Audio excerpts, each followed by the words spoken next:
All right, welcome to All Horse Racing all the time. I'm your host, Al. Bit of a hectic morning, but we're here on this show today. We're going to be covering Keeneland, all 10 races, analysis, picks, and plays, open chat.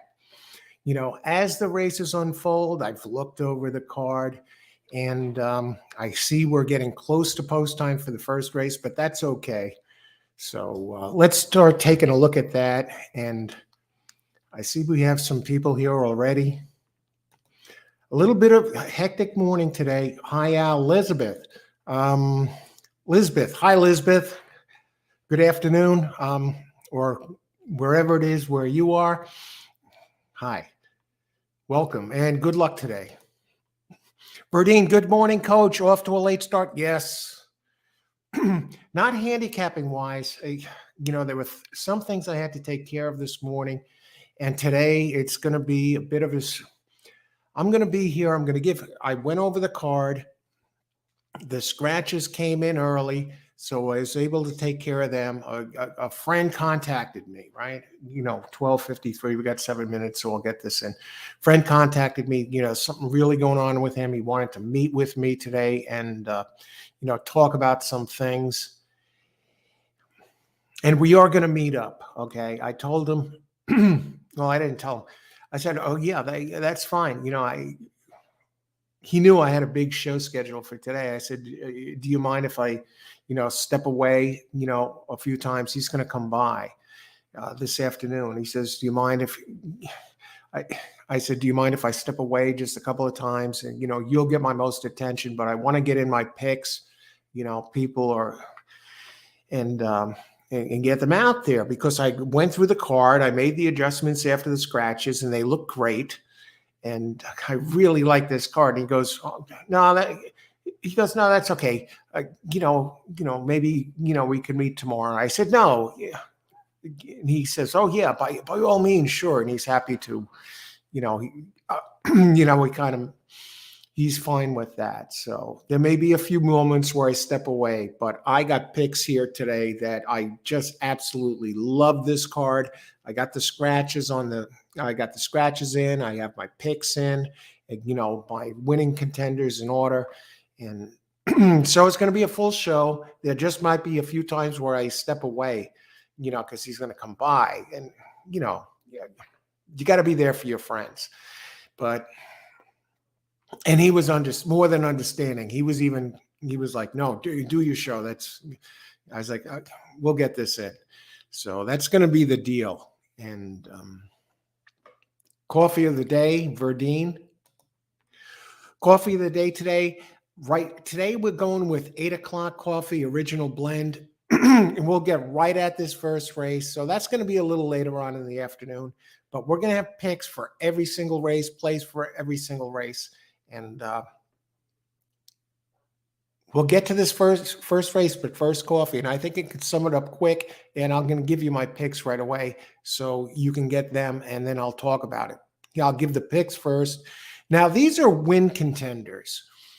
I'm not saying that this is going to be the exacta finishing order in the exacta. I'm giving these, for multi-race plays, the top 3 that I think have a shot to win. So I'm going to give them out in order for the first race. Today's first coffee.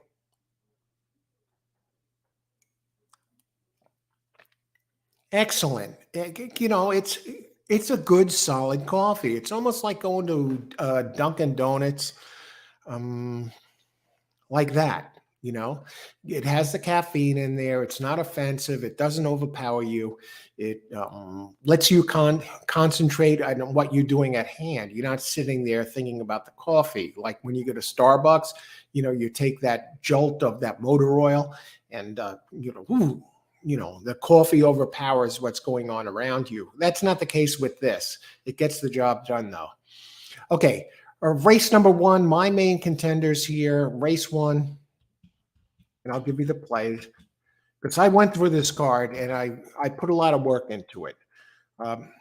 Now, these are my top win contenders in order: 3, 4, 7. I'm not saying it's going to finish 3, 4, 7. Pace plays into it. But for you multi-race players, this gets it done in the first leg.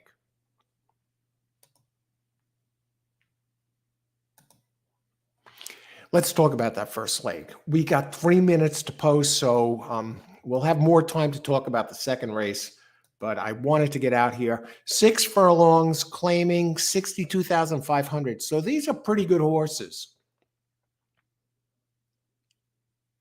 It's for 3-year-olds and up. 3-year-olds 123, older 100. 3-year-olds 120 pounds. The older, of course, carry a few extra pounds. It's like comparing a late teen against an early adult. So the 4-year-olds and up, they give them a few extra pounds. And if you don't think the pounds make a difference, think again. They do. It's weight. It's science.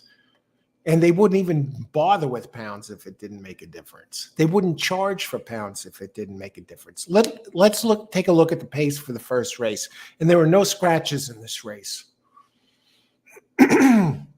Okay, I see this. This is a really tough race. Number 3, 3 has the pace edge. It's going to get pushed by the 5.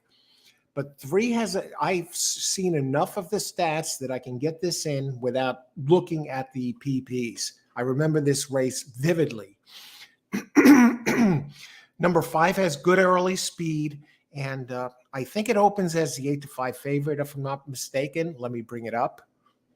I bet he's not 8-5 no more. 2-1. Okay, 2-1.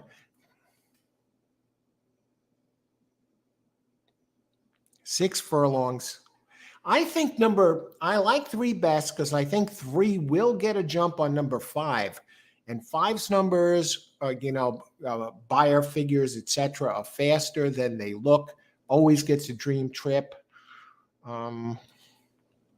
3 has run races 2 and 4 back, and I'm not even looking at the PPs. It's locked in my head. Has races 2 and 4 back that flat out win this. I think we're getting a great price on number 4, Cold as Hell, because there's a lot of speed signed on here, and this one has some fast races that are fast enough to get it done. Let me go back. I do have to go to the PPs for this because I don't want to, just wing it on something as important as this. Yeah, 4 fits. With all the speed, 4 benefits, and right now we're getting 6-1. And number 7 is a speed machine. And it's been running in Stakes Company. So what I'll do here is an exacta box 3, 4, 7. I will leave out the 5, who is currently 2-1. Race 1, exacta box 3, 4, 7.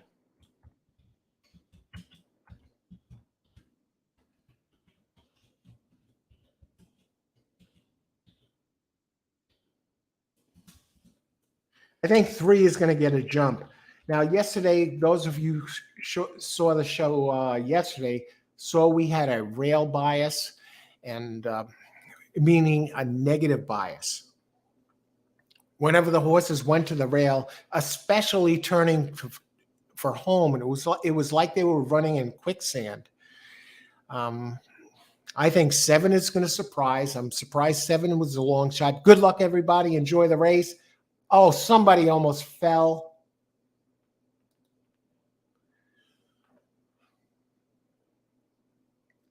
That was 5, I think. So 3, 4, 7. 7 lost. 4 lost the rider. So now it comes down to 3 and 7. I could see these two going around the track together. 3 suddenly the favorite at 3-2. I didn't mess with the exactas, etc. 6 might benefit from the pace stool, but neither of these type, the 3 and the 7, are neither the type that gives an inch. So I could see these two going 1-2 around the track. They're not going to give up. And 6 really can't run with them.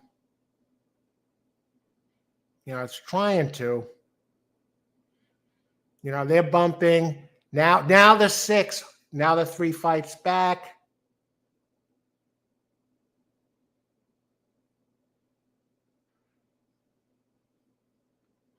Holy crap.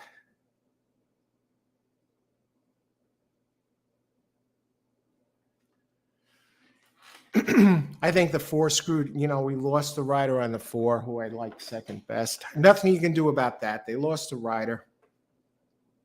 6 benefits. Who got second? Was it 7 or 3? They're bumping. I got to think it's 3.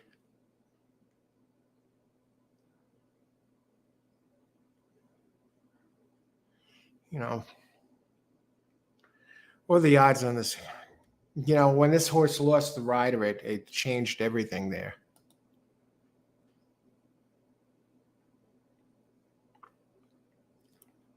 Verdine 7-5. We'll never know what would have happened if something happened to the 5 that I guess the 4 losing the jockey.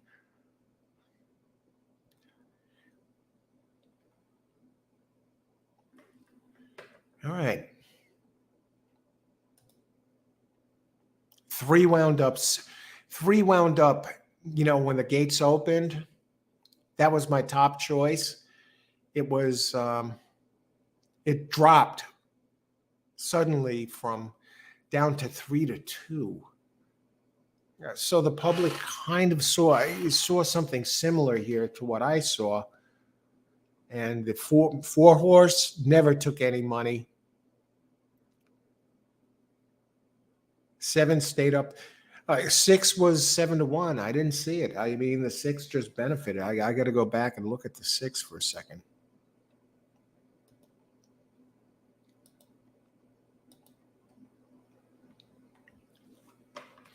It won its last 2. Oh my God. The one thing that is really impressive about the 6 is this trainer, Armando Hernandez, with the jockey Alexander Bandizu, who has no races to show at Keeneland. These 2 together, over 20 races, have won 12 of them. They win 60% of the time together, and they're in the money 90% of the time. Are you kidding me? This might be the highest percentage I've ever seen. 60%, 90% of the money, a 3.24 ROI, a 6-year-old running at small tracks, comes to town and wins. And number 6 actually was an early speed type and didn't show the usual early speed, but got it done. Moved up in class, comes into town, wins. Hats off.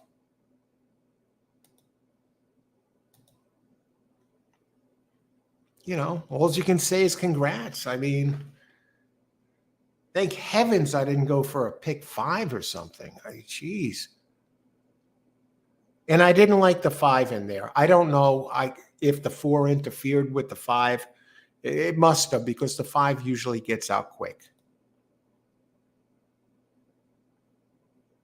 I don't know. What do you think?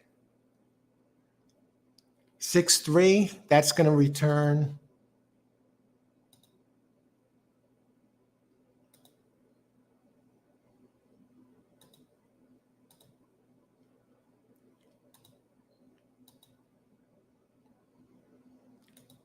And this second race looks real chalky. 6-3, that's a $77 exacta.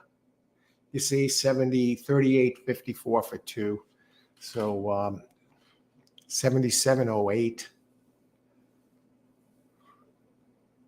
Wow. It's a small field. You knew 3 was going to be there. Just box it with a few.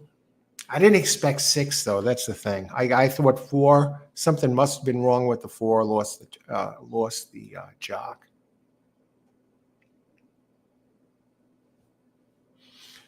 Okay, 1 in the books. Now I'm going to make a note of that. 4 lost to the rider.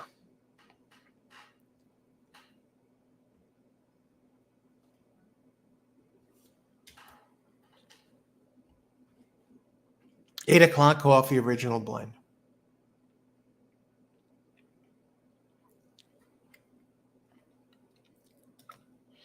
Okay, on to race 2. Now, this is as chalky as it gets. I think the number 5 horse, Dancing Mary, it has the best early speed, has the best numbers.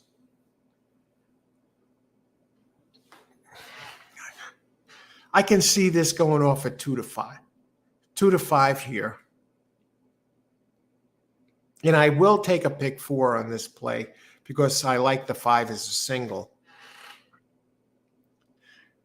And my pick 4, as it stands right now, I have to look at it a little closer. I've looked at it, I've completed the first 2 stages of the handicap phases. I did the initial look through, the initial handicapping, and who I like best in order. And then I did the second stage. I took the scratches into consideration and made whatever adjustments were required.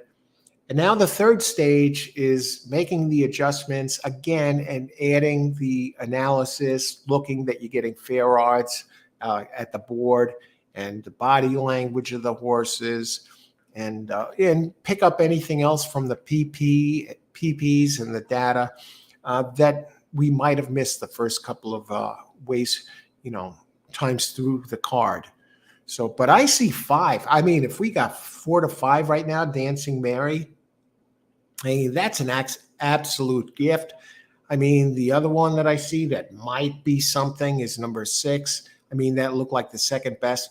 But I did see 2 really good speed horses that are long odds, and maybe there's something you want to slip underneath the 5. Number 2, Thirsty Accountant, and the other one is number 11, who is currently, if I'm seeing this correctly, 73 to 1. Well, opens 20 to 1. I'm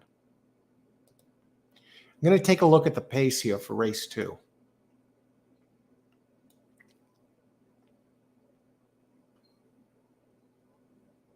Yeah, number 11 has a lot of early speed in its only race. I know it didn't run a good race. It keeps the jock, Jack Gilliam. I mean, 5 is the winner. I think that's cashable already. I wouldn't be 2 to. It goes off 2 to 5. I don't know. If it stays at 4 to 5, that's a gift.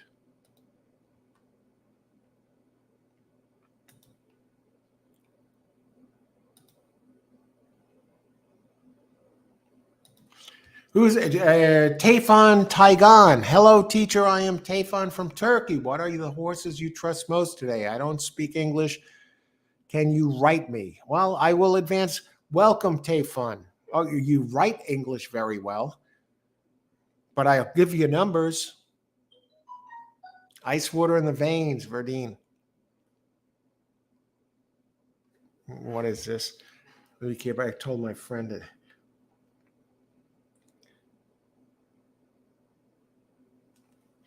Okay, if anyone's here, pass this along. A friend did want to meet with me today at something very important he wanted to talk with me about. I said, yeah, sure. I'm doing a show, and I can cancel it.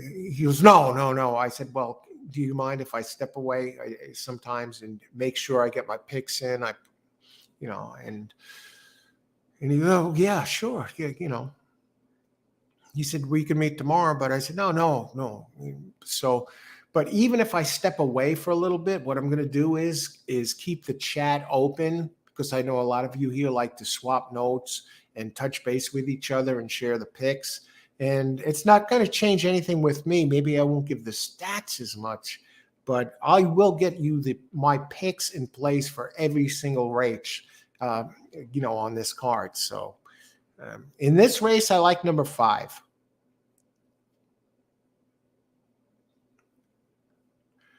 Can you write me the horses I like most today? Yeah, Tefan. I'm going to give it to you right now.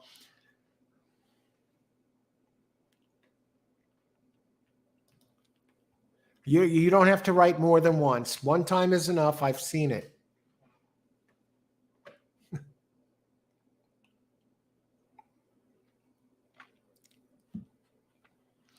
Race 2, number 5.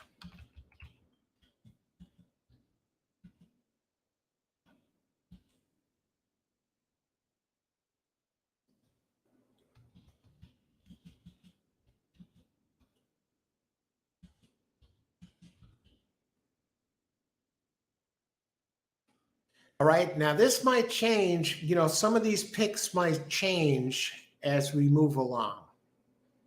Race 3, number 7.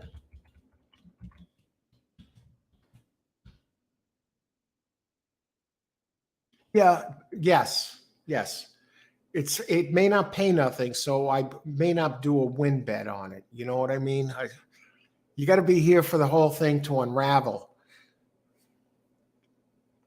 Things could change.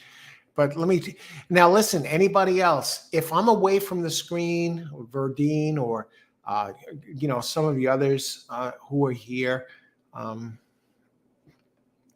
let people know that I'm going to be back. I just have to step away for a bit, here and there, later on this afternoon. But I'm going to be giving my picks out for all the races.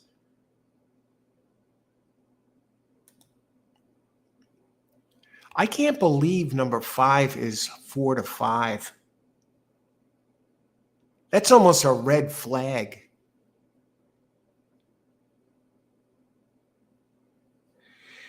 If you want to play around, I would throw 5 over 2 and 11 exacta, and I will put that in right now. But I'm going to make another play because they have the early speed.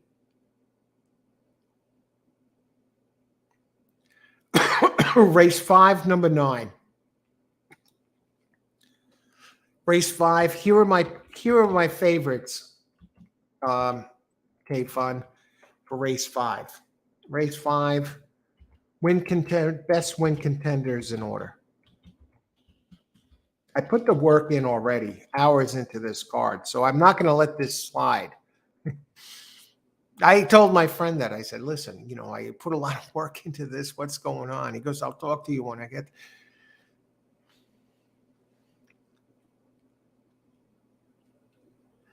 in order.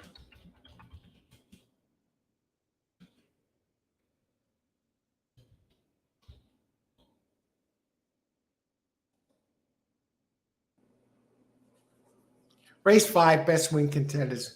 Right now I have 938.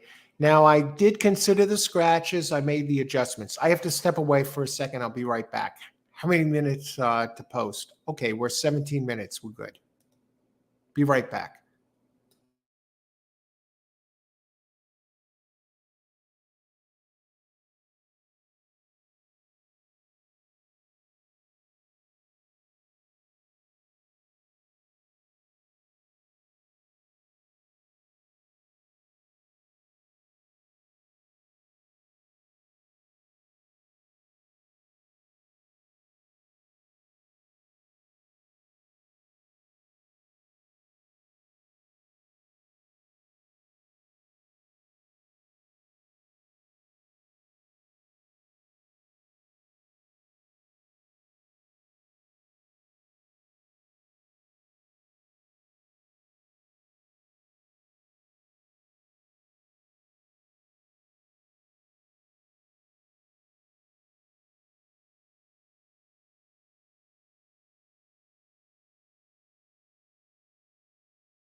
Okay, race two. Let's see what we got here. Okay, this race now, 5 is at even money. That's a very clean play. I'm thinking 5.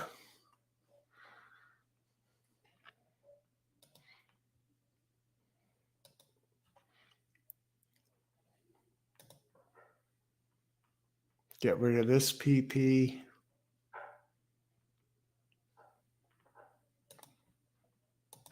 Now, race 5 is 6 furlongs. It's maiden fillies, 2-year-olds. 6 furlong race. Just the AEs are scratched, 13 through 16. So we have a full field here. The field seems to have recovered from all the rain, which is good. Now I landed on number 5, Dancing Mary. Has the 2 figures of. It's dropping down to the maiden claiming level after 2 unsuccessful starts, running at maiden special weights. But it seems to have a big leg up on this field. It ran the first race on turf. Chad Brown, the trainer, tremendous statistics here at this track. And Florent Garreau having a good meet. It regressed a little, had Flavian Pratt last race. But this one, it's run wide the last couple of times. And today there would be no excuse because it has the early speed edge. There's no reason for it to be wide, breaking from the 5 spot. Never ran at Keeneland. The next best, I thought, was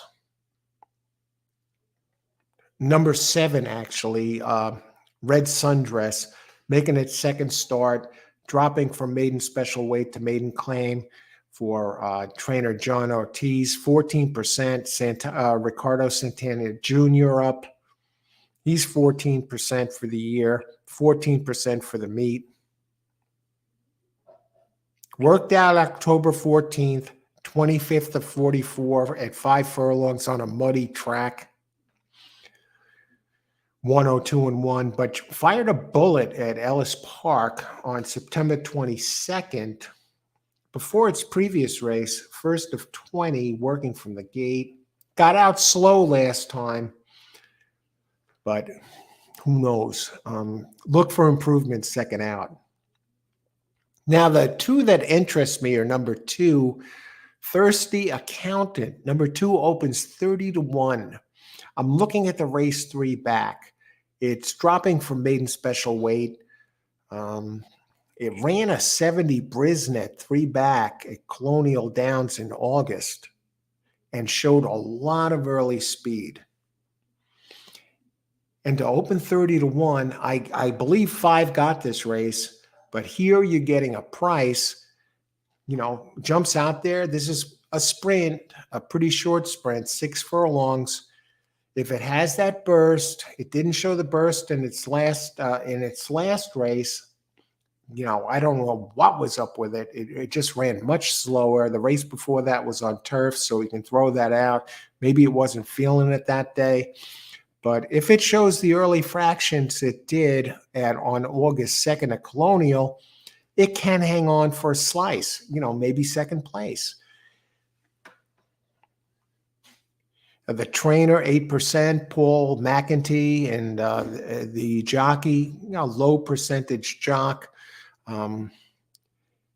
Asasis Ayala. It did win a race here in 2 tries at Keeneland, and 7% overall. And this is the first time Isasius is riding this horse with his filly. Blinkers on. First time blinkers. Paul McEntee, he's 1 for 4, 25%, but got the big early speed in the race 3 back. Now I'm going to go down to number 11. Love Ya More.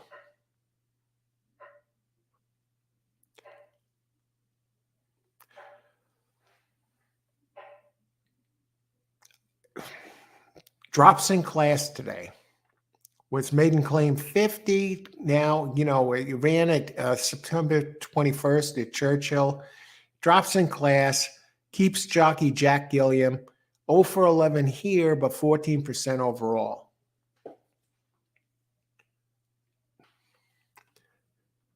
But when you consider the run-up time, this one got out of the gate quickly last time and is faster early than it looks on paper.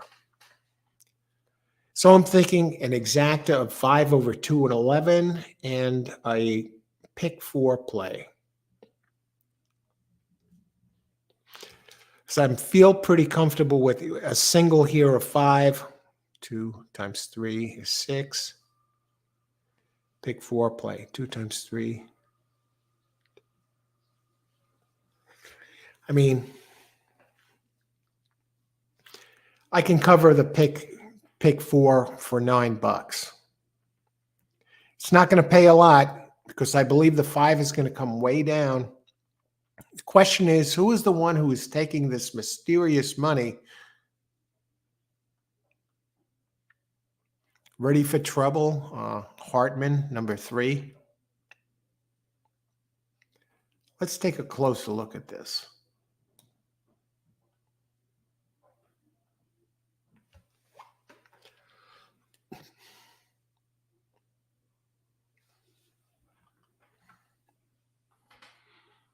Chris Hartman and Arietta, those two are always dangerous. Moving up in class here from maiden claim 20 to 30.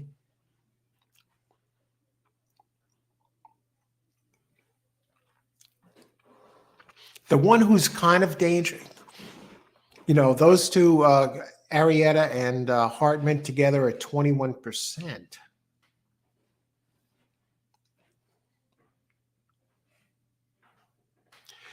Who I'm going to look at is number 1, Wind Chasing. Ran a route in its only race on turf at Del Mar in August.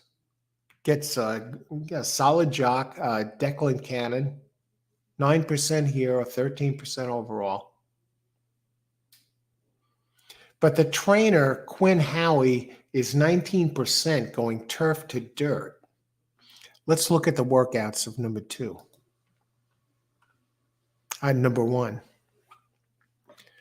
Hey, they're not fast. Howie is 17% winning with shippers. Drops in class.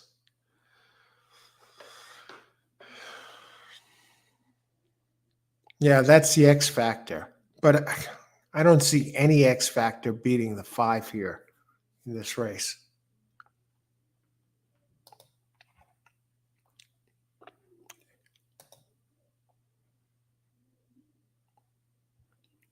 Laloy, what's up?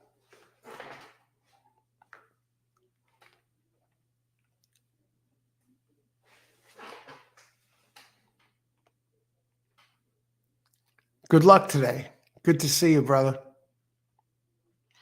Okay, I'm going to put in a pick 4.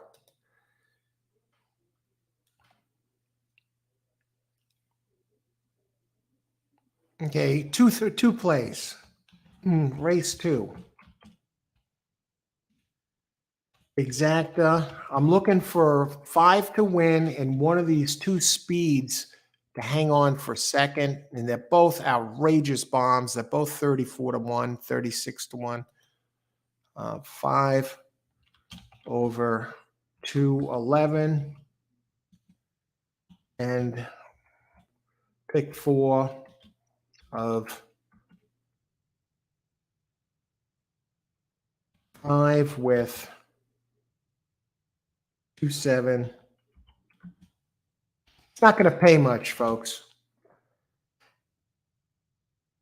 2-3-4.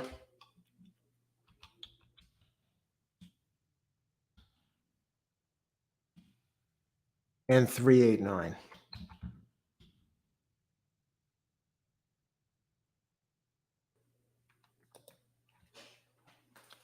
Exactor of 5 over 211 and a pick 4 of 5 with 2-7 in the race 3, 2-3-4, 3-8-9. I hope one of the longer ones come home.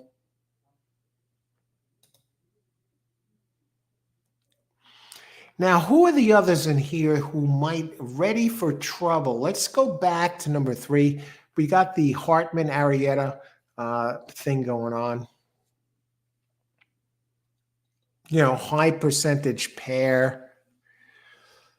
I have to think, if I was going to just play the exacta straight, which would be pay nothing, I'd go 5-7.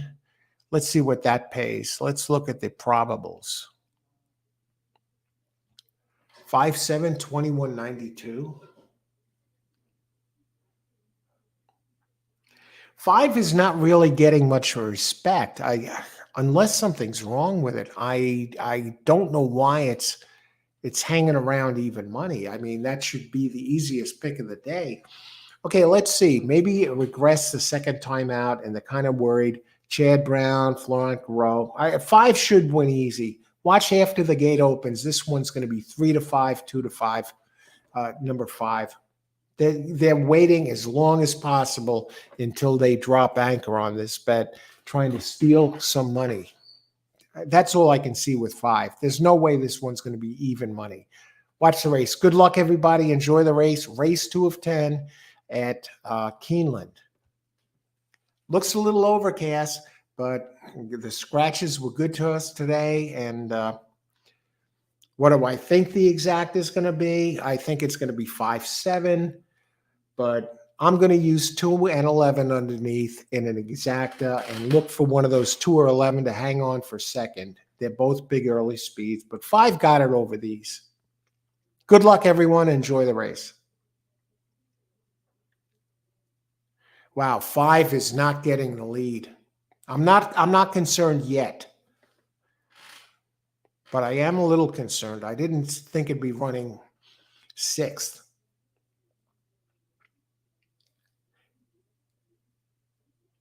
There's the 11. Okay. I mean, 5 is a Chad Brown entry.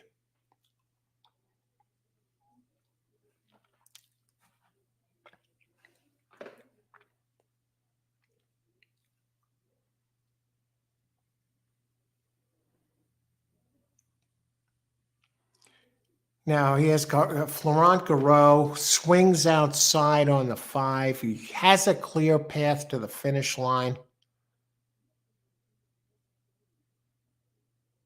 3 is 8-1. Look at this.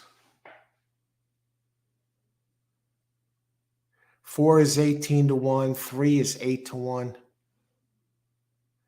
10 is 14-1. 3, 4, 10, 5.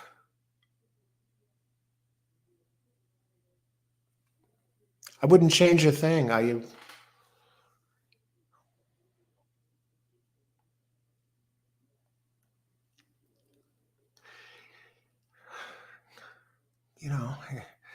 These are 2-year-olds though, and maybe that first race took something out of the 5.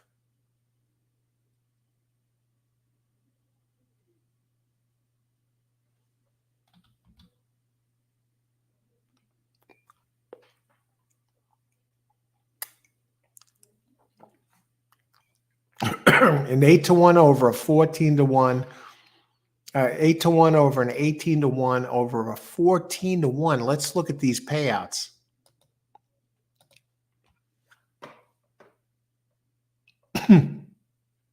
Three over 4, $151 exacta.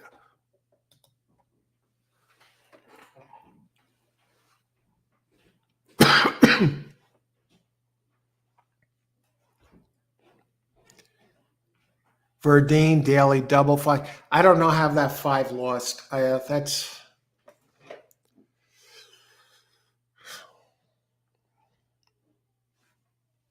I mean, what the public have them? Yeah, 4-5. I mean, it towered above the others. I looked at the 3 ready for trouble, and that Arietta and Hartman team got it done. The high percentage trainer and jockey 21% together. But if you look at the 5, Chad Brown wins 20% with Florent Garreau, and he's 25% at Keeneland. The percentages were there. He made the drop, maiden special weight to maiden claim, had Golden Sense as a sire, a fast sire, had the big speed edge early, but he broke 5th. I guess there's something off with that one. Let me just look at the workouts of the 5. Worked out well. 22 out of 62, 49-1 at Keeneland on the 14th. 28th of 113, 48-4. I mean, he was prepping.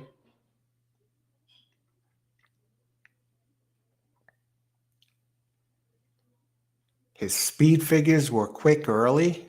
I mean, much quicker than the 3. And the 3 moved up in class. But here's the thing about Chris Hartman, the trainer of the 3. When he moves up in class, out of 41 times, is 129%.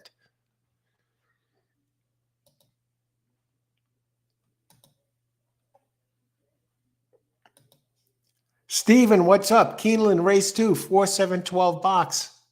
You had the 4 in there. You left out that 5? Steven, what didn't you like about the 5? What was not to like? I know it regressed a little last race, but what didn't you like about it? It was like towering above the others. And you got the 4 in there. Yeah, let's look at that 4 for a second. Yeah, the 4 was fine. I thought it was a second place contender, and that's what it is. It did. It came in second, but Coriolaneri, but it came in second to the 3, not the 5. The odds. I thought Steve, I thought the red flag about that one was that it wasn't 2-5. When I saw it on the board at 4-5, even money, that kind of told me something was wrong. And I mentioned that here. Hi, Al. Wishing you good luck. Hey, Gerard. Good luck today. Thank you. And good luck, everyone. Thanks for joining us. I may have to step away a bit, for a bit during the course of the afternoon. I have a friend coming by, and but I will be giving out my picks for every single race. And even when I'm away from the computer for a little bit, I'll leave the chat open because I know a bunch of you like to, swap notes, and I want to keep the chat open. So, we'll be live here, covering all the races in real time. And I went through this card, and I like what I see on it. And so far, I'm very, very surprised by the first 2 races. Is this a rug pull day where they just what gets me is the 5 didn't even come in second. This is just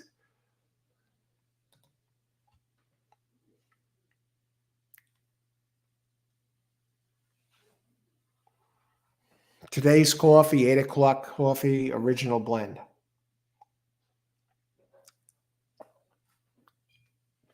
Now in race 3,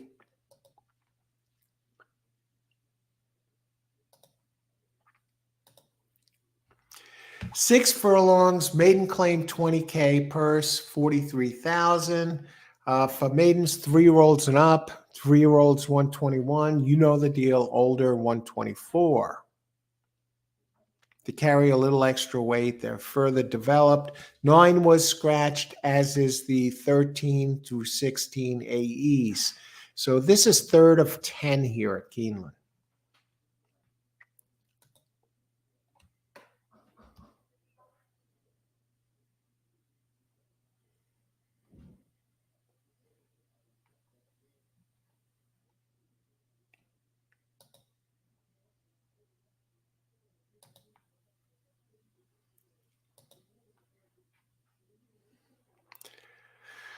So I initially like 7 here, Bourbon Fever. I mean, that's the early speed. Opens at 5-2, at 6-1, currently 9-5, and the 2 opened 8-5, now 2-1. A very potentially chalky affair. And number 7 has the big pace edge. Norm Cassie, when he goes around, he moves around. He's not, and has a very high winning percentage. For example, here in this race,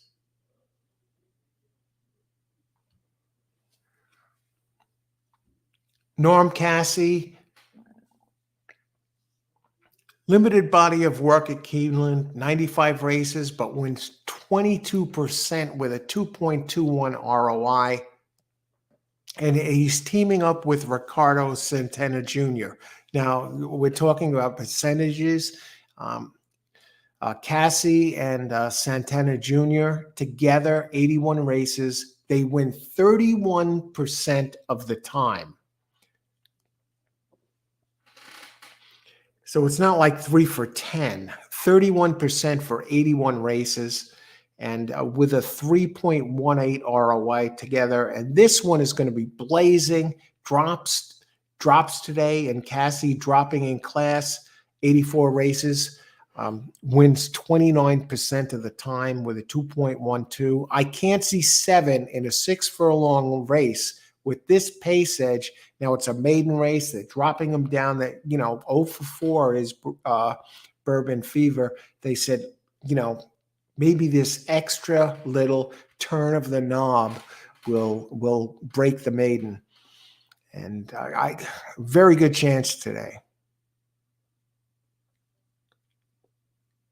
Finished third last race at the maiden claim 30K level, and lost by four and change lengths, and in a race that was won by the winner in 110.27. So it was a fast race, and it broke out. It was brushed, interfered with at the start, got stuck running 4-5 wide, and this time should clearly break to the lead. Now, the only other one that I think has a shot against it is number 2, Kingmaker, who opened as the early favorite. And here's the thing with this horse. In the last 436 days, it's only raced once. Okay, it ran on, listen to this, in June of 2022. It finished 8th, 18 back. Okay, this is Kingmaker, number 2. June of 2022. After that race, 8th place finish, Kingmaker was off for 67 days, run at 7 furlongs. After those 67 days, came back, this one's running at the maiden special weight level, comes back and runs a 1.70 mile race at Indiana. August 22. Finished 4th, a little bit back. Not a good race, not a fast race. Then it's off 155 days. Comes back at Oaklawn in January of 2023. Comes in 3rd, posts a good figure, ran a quick race, 3rd by 2.5 and change back in a race run in 1:11:43, 6 furlongs. Fine. Okay, came close. But now it's off 281 days again. We have layoffs of 281 days, a race, layoff of 155 days. Is this one ready?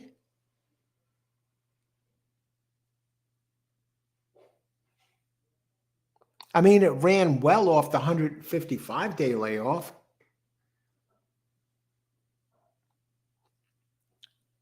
Making its second start as a 4-year-old. Granted, the last one was in January. Is that right?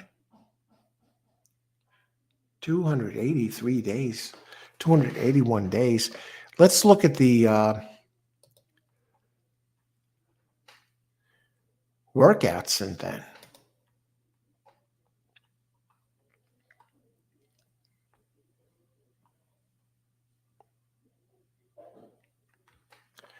If I had a bullet at Ellis Park on the 8th, 48-4, first and 26th.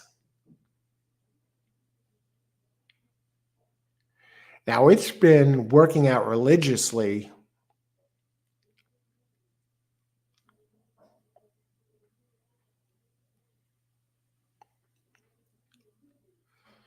Thing is the speed of the 5. I think the speed of the 7, everything goes through the 7.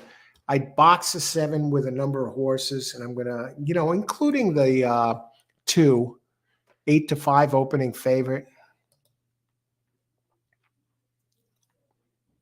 And the 2 is the favorite here.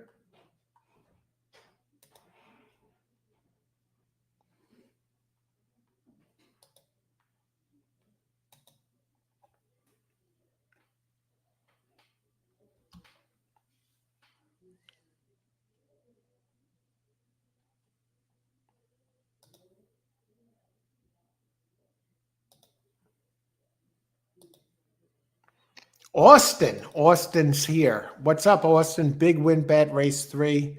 Aqueduct. Okay, I have no idea, Austin. Good luck.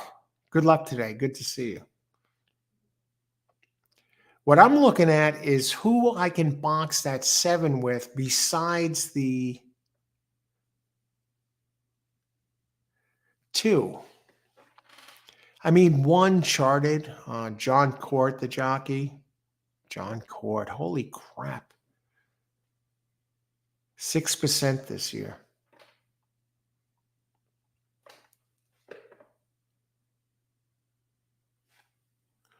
But we'll look at the pace of this race again a little closer, race 3.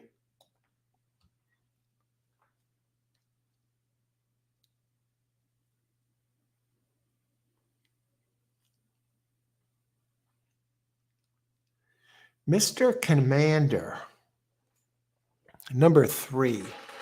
Pace makes the race. Okay, that's one of them.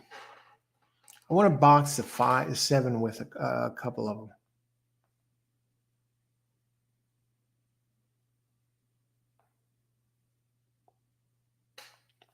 I had 7-2. I mean, it's the logical one. You got to do the 7-2 thing. In this race, only number 9 is scratched. The rest are AEs. Back to reality. Let me look at number 12. Third time through the card.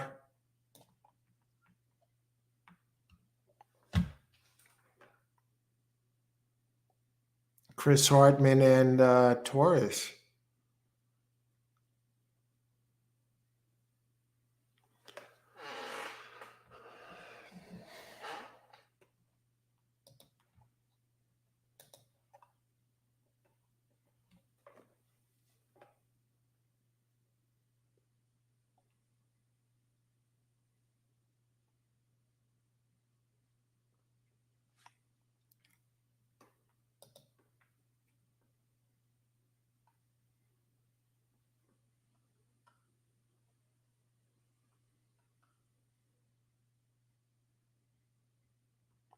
Number 5, I'm sure is going to take some money. Doesn't deserve it. Nope, it's not taking money.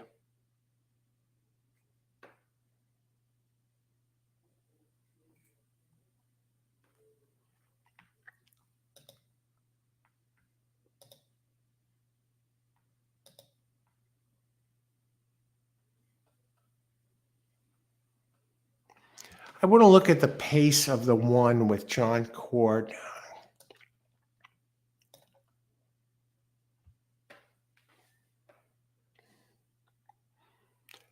It's been running at the name of the horse is Charted. Has managed to show some speed at Thistledown, Mahoning. Bring up the PPs. Now race 3. Okay, it's a maiden for 3-year-olds and up. 6 furlongs. Now 2, I'll make a note of this. Number 2, Kingmaker, off the 281-day layoff, is a first-time gelding and dropping.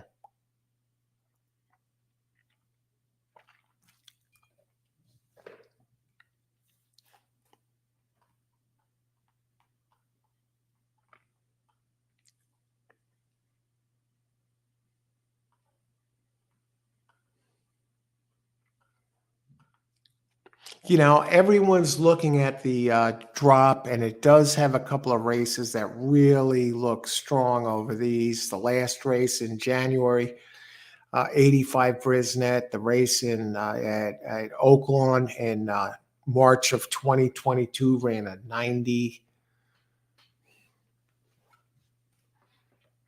I just want to look at the odds of some of these horses here.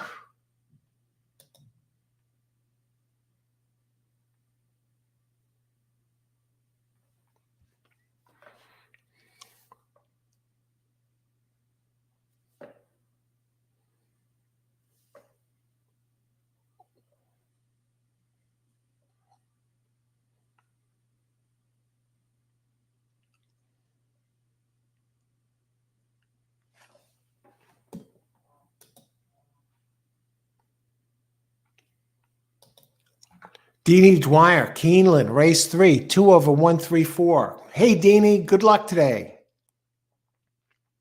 What about that 4? Let's take a look at the 4. Spanish Dublin. Went to the lead. I'll tell you what. Tyler Gaffleone. That one usually runs on turf, and it ran outrageous fractions last time out. That probably is going to be the early pace with a repeat last time. Mark Cassie, Tyler. I got to use a 4. Yeah. That 4 fits this race. What are the odds on the 4? Not by the numbers, not by the speed figures, but by the pace, by the trainer, and definitely the jockey, Tyler Gaffleone. He's over 20% here at Keeneland. Deanie, great call there. You know, if I hit this race, you have a big part of it. You're a big part of it, because I'm going to include this one. Yeah, see, the speed figures are too slow, but this one is going to be flying. And probably the early leader.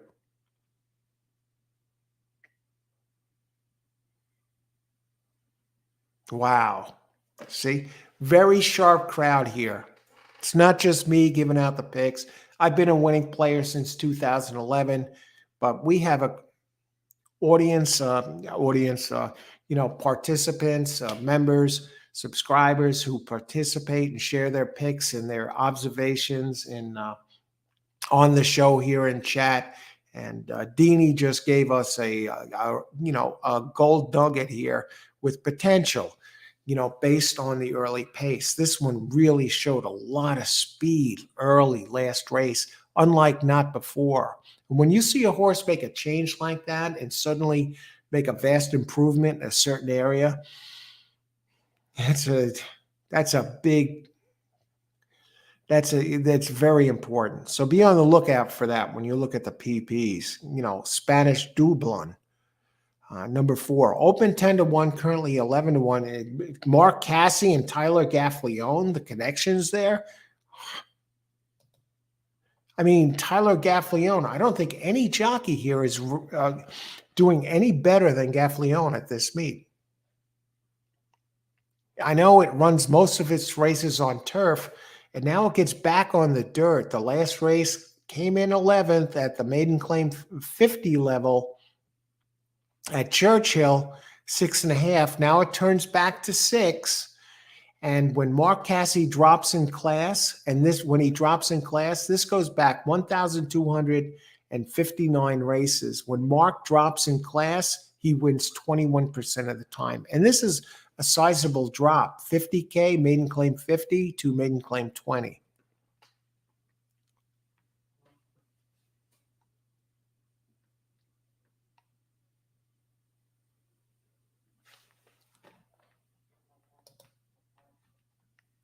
Eight minutes to post.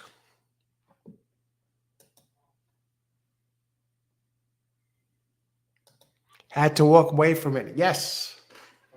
Yeah, I'm going to have those moments today. But, I have a friend coming by, needs to talk with me about something. But I will be getting the picks in. If anybody, asks, please give the heads up that I'll be back. But I will have picks and plays out here for every single race. Good luck, Ferdine. Let's get this done here.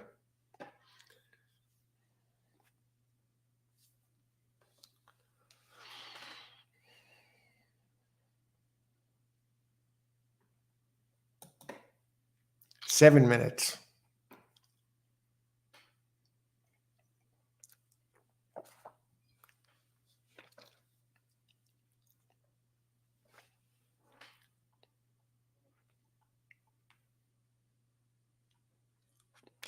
Now I'm going back to the pace figures.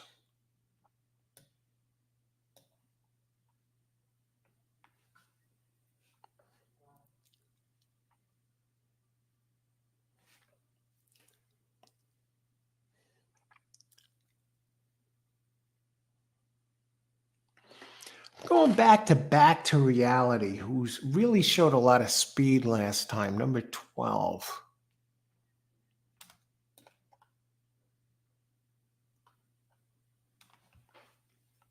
Came in second, moves up in class for Chris Hartman, but Hartman is 20% when he moves up. Won the last race. 17 with the jock Jamie Torres, 0 for 1, but they were in the money that race. What about God of Wine? Ran on Tapeta last time. I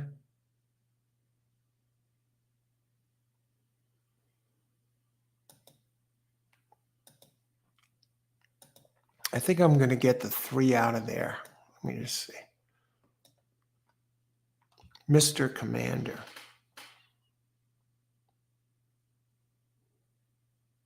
No, it's going to be part of this pace. 3 is going to be part.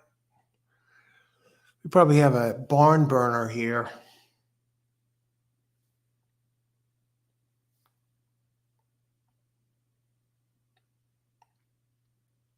Kingmaker. That 2 horse is going to have to close into this.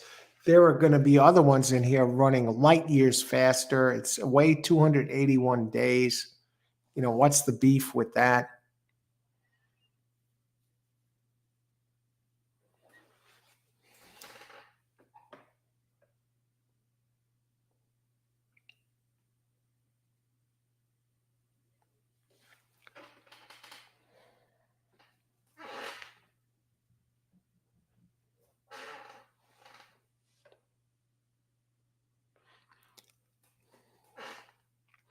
I see some balloon prices here. I may do the 5-horse box.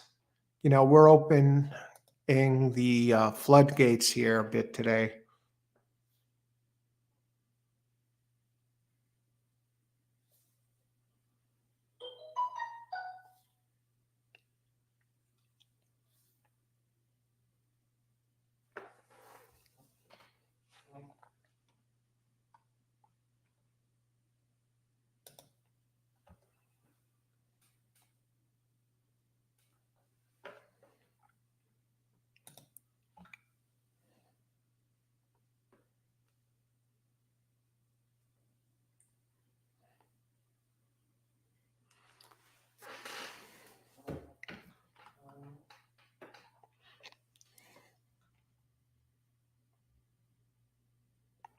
Let's look at some show prices. This is a little more wide open than I expected.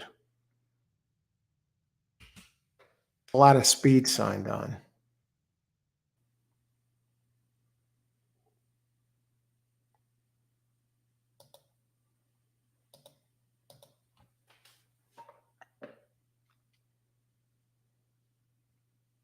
They're wise to it.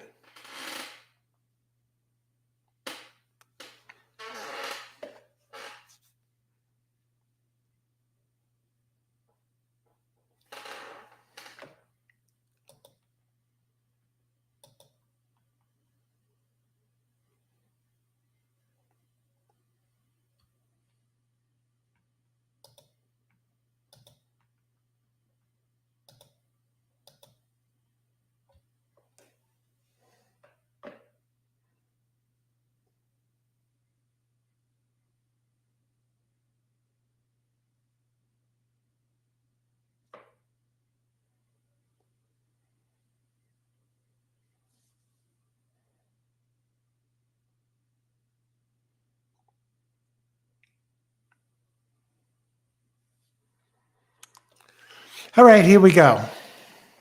Here's the play.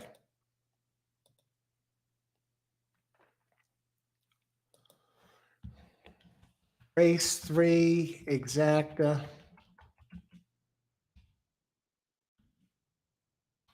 2-7 over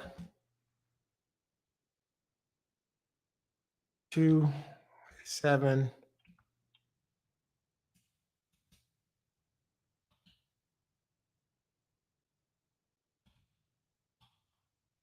2-7 over 2-3-4-7-12.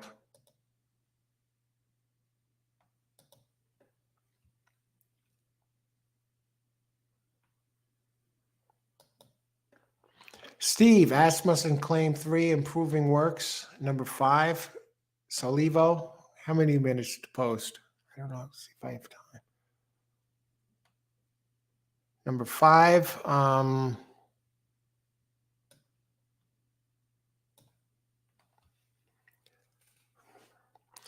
others are faster. It's going to have to move forward.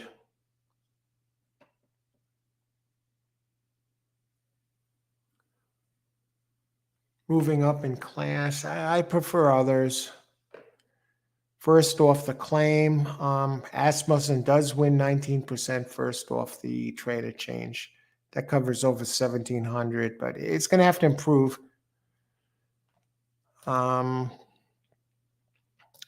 Jennifer, what's up, Jennifer? Race 3, exacta box 1-7. 7 has a lot of speed. 10, 12. 12 has a ton of speed. Good luck, Jennifer. 157. Exacta box. Good luck, Stephen. John Cord on the 1. So not too many people trusting the 2 after the 281-day layoff. My play 2-7. I gave it a shot because on its best, it's faster than the others. 2-7 over 2-3-4-7-12. Excuse me. I think we have a lot of speed. I think the 4 is going to flash some serious speed. There goes 12 with its speed. And there goes 3 with its speed. This kind of opens the door up for the 2, folks. There's 4. I expected more from the 4 early.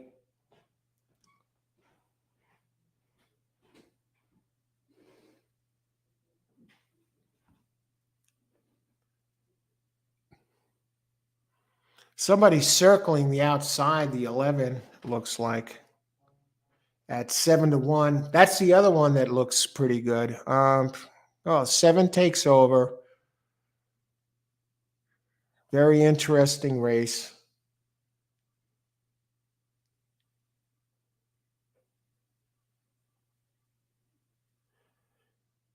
Here comes the 12. Here comes the 4. Here comes the 5.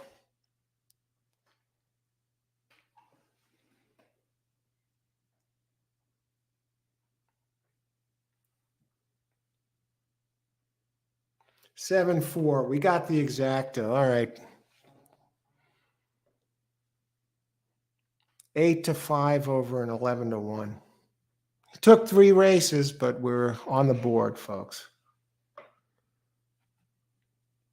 That 2, the layoff, it just did it in. I was hoping for the 3 or the 12, both bombs to get in there. The 5 concerned me.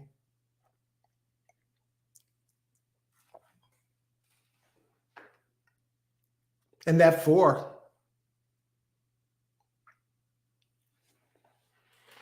All right.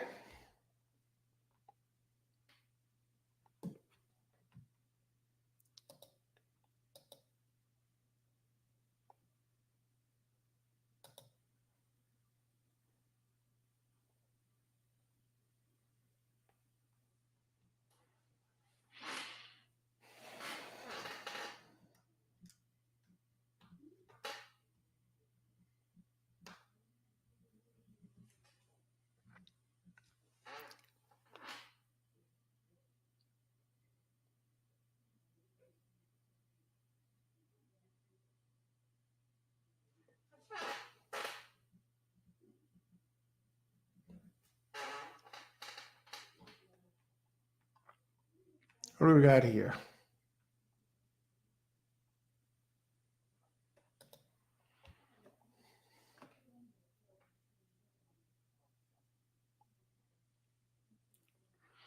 Okay, so 7-4, we got it done. Did what we had to, in race 3 here.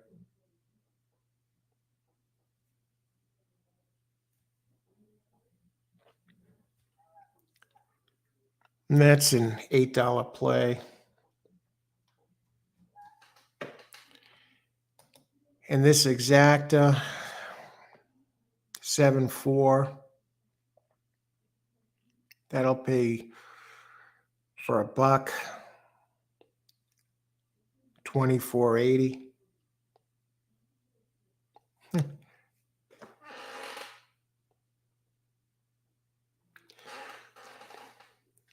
Well, this exacta, get this, it pulls me back, with the cost of the exacta, that I'm down 20 cents for the day after 3.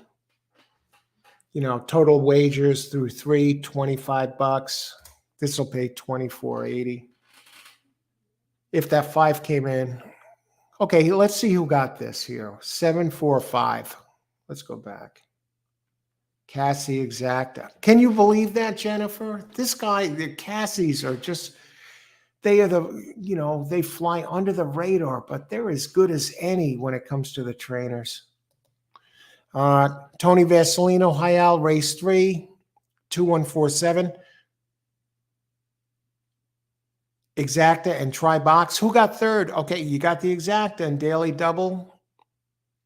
You got the 7. Okay. Good job. Tony Vasilino, good luck today.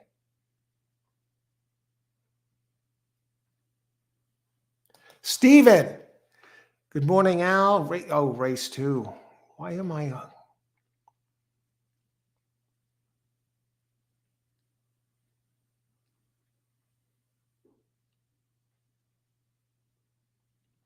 Okay, you got the win on the 7, Jennifer. Okay, that helps.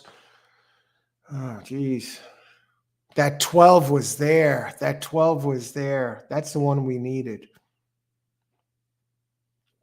7-12, what would that have paid? Actually, not that much. 7-4 paid more.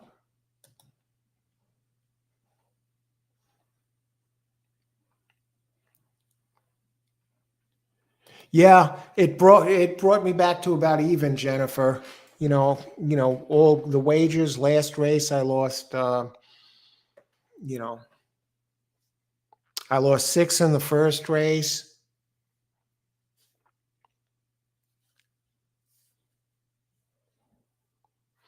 What that pick 4 play? I had the 5. I don't know how 5 lost the second. 1 times 2, 3 is 6, 18, 9. I lost 11 in the second race. So 17, and then the two over the five exacta was 8, 25.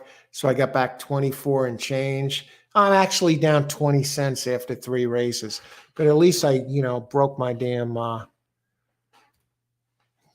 maiden here today. All right. Good luck.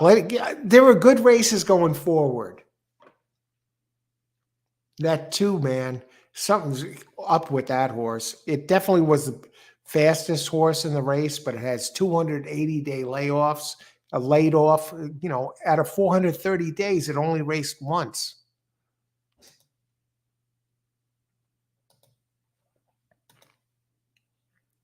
And that 745, that Asmussen horse, somebody talked about that. It did come in third and pay 926 to show and made that 50-cent try, 107.46. And I want to go to Deanie here. Deanie is the one that turned me on to the 4 because I had actually overlooked it. So I give credit where credit's due.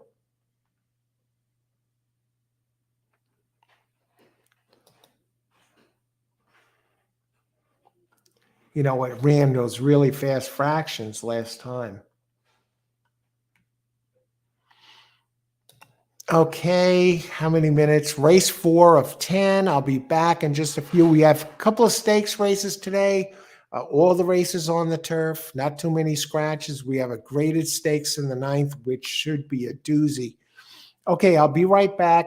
And I want to thank everyone for being here today on this Saturday afternoon at Keeneland.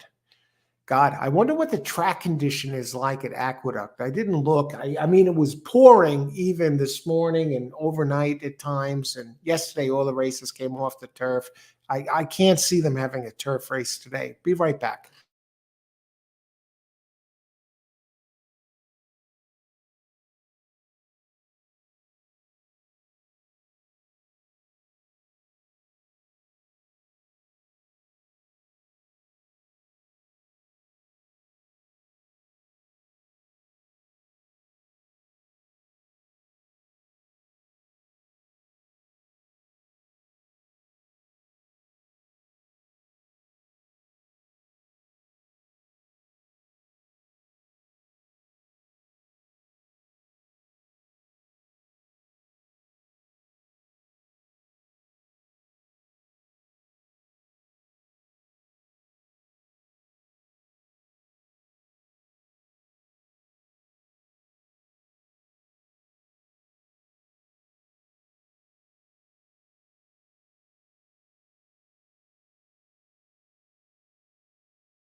Okay, if you're joining us, welcome to All Horse Racing.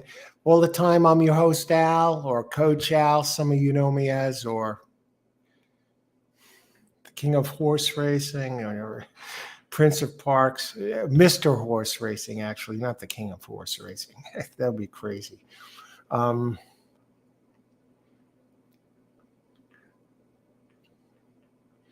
Okay, so Tony Vasilino was in there. Race 4, Exacta 3 all. I have 3 as my top pick here.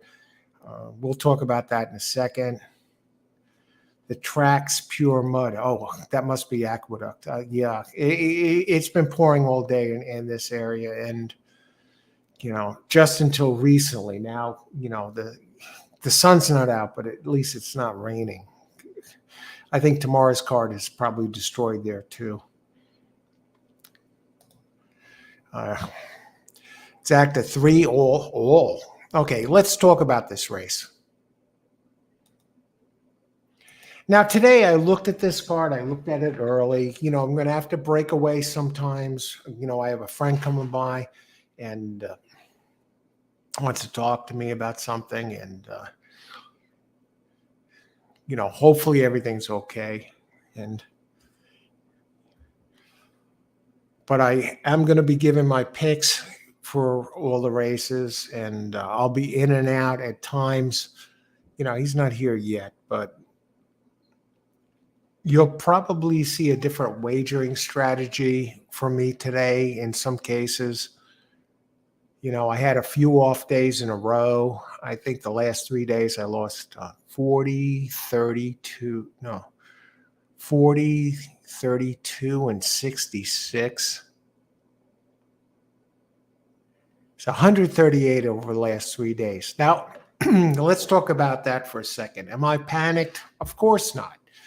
I set a 50 limit per day. Yesterday, when I went over a little bit during the show, I saw some opportunities. I wasn't going to go nuts, and I'm not concerned about the 138, and I'm not thinking I have to make back the 138. It's a clean slate, just keep it going and stick to your guns. But today, all considered, especially after looking over this card, you're probably going to see a few different wagering strategies that you haven't seen over the past few days. You've seen it in the past, but I'm going to incorporate it today, considering the last 3 days. You don't want to just say, oh, the last 3 days are over.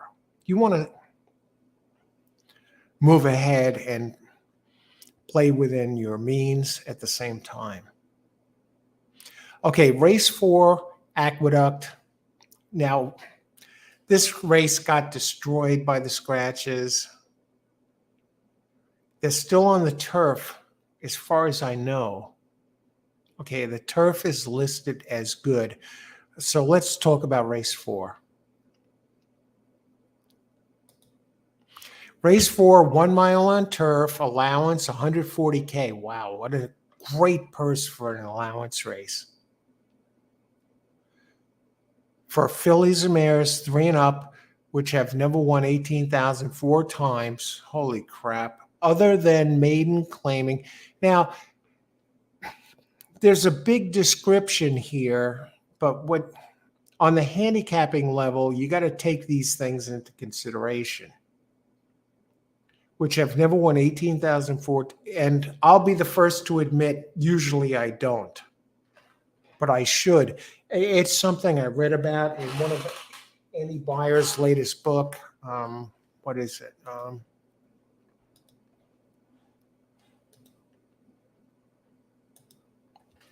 One of his books, Andy Byer, Byer on Speed.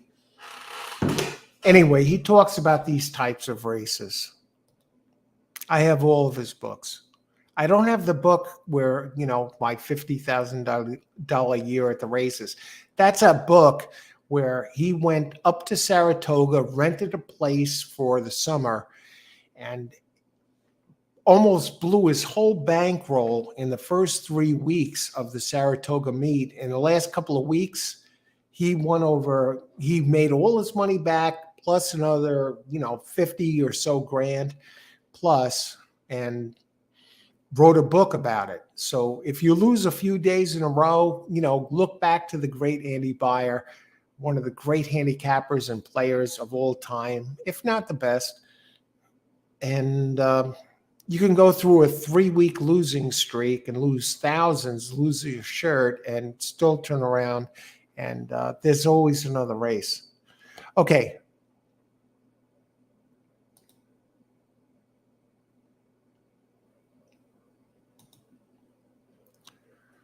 So in this race, we have 4 scratches. I landed on 3. How did the scratches affect the race? Not much for me.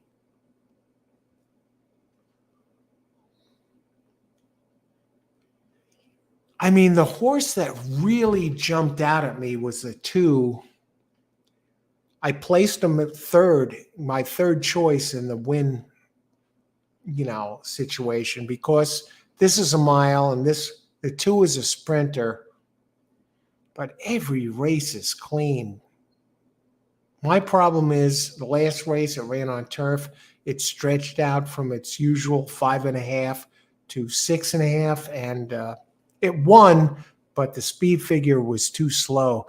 Number 3, Sweet Danny Girl. I mean, I can't see this horse finishing worse than second.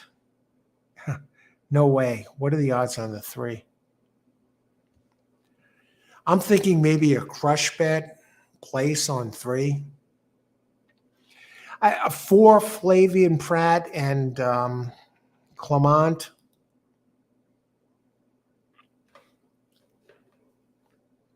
That's another one that usually sprints. Christophe Clement, 15% here at Keeneland for 228 races. Flavian Pratt, he's 18% jock here. The 2 together, 17%. Last race, ran a mile. Ran a good race, good enough to win. Contend today, but you're getting no odds. I think they're betting the jockey and the trainer here. I think 3 is just as good. The trainer of the 3 comes out of a 200K race. Carlo Vaccariza. 18% in Keeneland, 39 races, gets Louis Saez, and this is the speed. I know 2 likes to go to the front, but this is the speed, and this is the speed, and this is a horse that has speed that can carry it because it runs route races. 2 is a sprinter, and I've had some of my biggest scores going against horses with big speed figures where it's a sprinter with no real route experience, folding like a tent or a cheap suit. The same thing kind of goes for 4. The 3, Sweet Danny Girl. I told you Carlo, whatever his last name is, Vaccariza.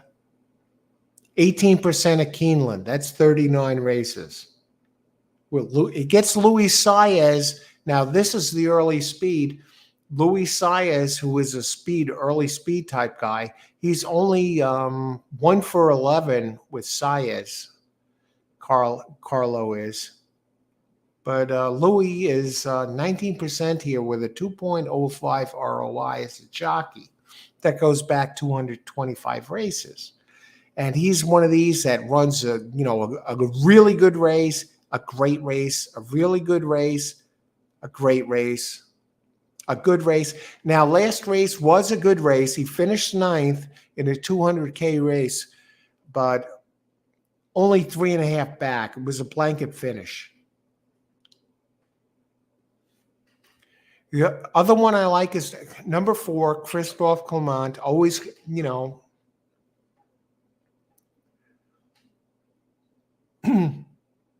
give respect.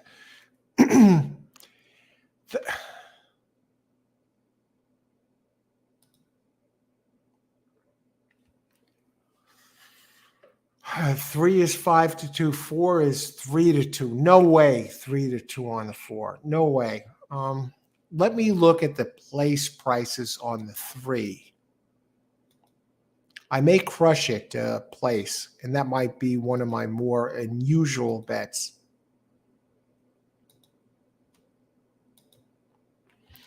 Only 348. There's no money here, folks. There's no money here. Even in the place pool. And 5 is the only one paying 1 and 5. 1 I can't touch. I see this as a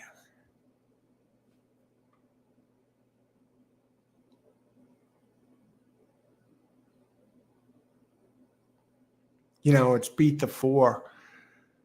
I don't like the odds on the 4. A day in Asia. Let me look at exacta prices. Here's where the early handicapping comes in handy, because now you have time to look at this instead of still looking at the PPs. Okay, 3, 4, 7-1. Even 2 over 3. You're talking about hitting an exacta. 4 at 7-5. That's telling me something fishy. Let me look at the odds on the 5 and 1. Let me look at see if they actually have a chance to do something. I mean, 1 can do something. At least it ran at Kentucky Downs. And the trainer is 5 for 15, John Bork. It's been running to PETA, goes to turf, ran the distance. Let me look at the pace. Maybe I'll take a little shot with the 1 here. Do you love me? No. It's quick on PETA, but on turf, it's running 24, 25 plus for, quarters. No wonder it's high odds. What about the 5? 5's a dirt horse. No, well, 5 scratched.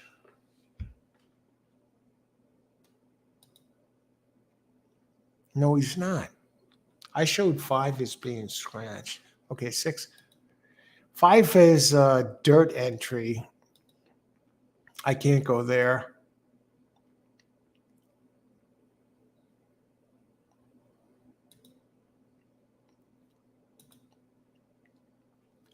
Mike, how's it going?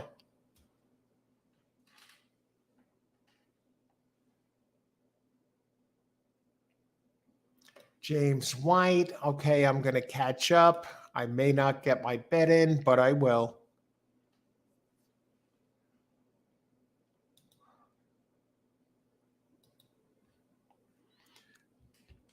Race for number 3 to place 5 times. Okay, let's do that. That's the one. It's one I like best. Yeah, I think it could win, but I think it has enough early speed to get the job done. Okay. 2 has the best numbers. The whole thing is the distance, Austin. Good luck. Deanie, turf pick 3, 2, 4, 6, 7, 10. Okay, 1, 7, 10. Thanks, Deanie, for sharing your picks. Good luck, Deanie. And thanks for that 4 heads up last race. You helped me hit that exacta. I'm loving the 2 here. 2 has the best numbers. Plain and simple. Okay. And they're off. Good luck. We'll catch up later. 3 gets bet down to 8-5. 2 is in uncharted waters, not used to trailing early. And, the 2 stretching out. The 5's there. 5's the dirt horse. 4 not showing any speed at all. Amazing. What are the odds on the one? 15 to 1.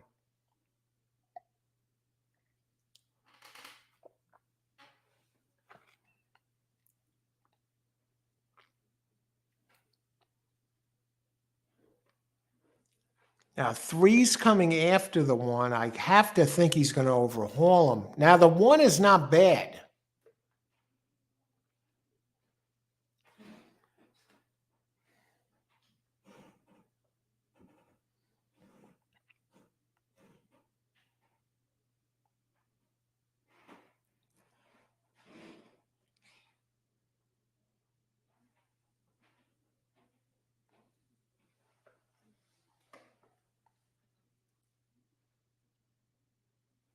Two drifts out. What a great job by the two. Okay, all right, I got place 5 times on the three. So that'll put me up. That two, man. That two, I have so much respect for the two. It had the best numbers. It scared me only because of the stretch out, and it got it done. And look, the horse was gassed, drifting out like that. The horse was exhausted. 2 won the race. The horse is so used to running quick that it overcame its physical limitations and still got the job done. And I had the 3 5 times to place. And the one had me a little concerned. So I'm actually going to jump out front today. And this is one of the examples I said where I'm going to change gears and betting style after having a few kind of rough days. Cut it back a little bit, not as much exotics, more straight win or place or show plays, and get the sea legs back. So I might get $3 and change back, but a $10 bet, I was down 20 cents. And hey, 2, 3, 1, 4. And I know some of you won this, so let's see who the happy campers are here.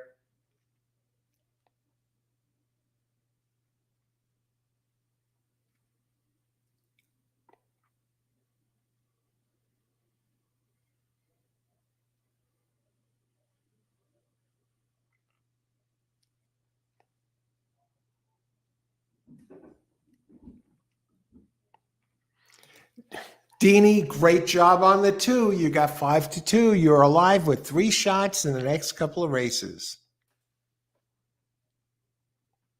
Mike Farella. I love the 2 here. Best numbers of any horse in this race. Great job there, Mike. Boom. Yes.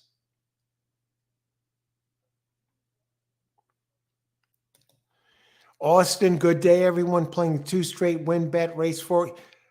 Great job, Austin. Adventurous. Yeah, much the best. I don't know about much the best, but it ran out of gas. But you know what? It showed that 2 had a lot of character. It was like, I'm not used to losing. And if you look at the end of the stretch run, it was like the 2 looked around to see where the other horses were. Watch if you get a second, Cream rises to the top. Physically, it was outmatched, but it dug into its pure talent and won the race. Great job on that too.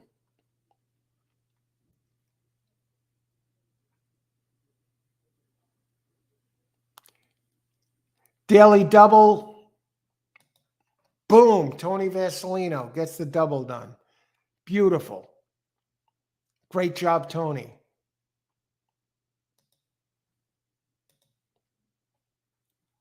And the 1, number 15, 15 to 1.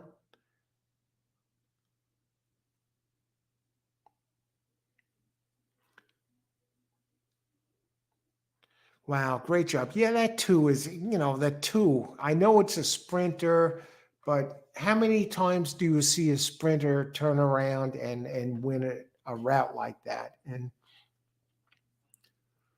it was just too much horse.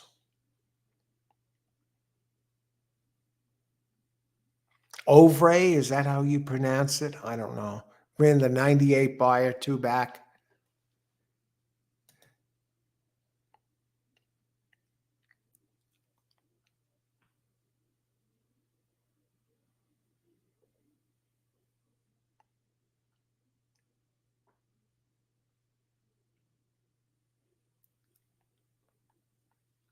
Steven, it looked like you called that right there, 2 Ovray.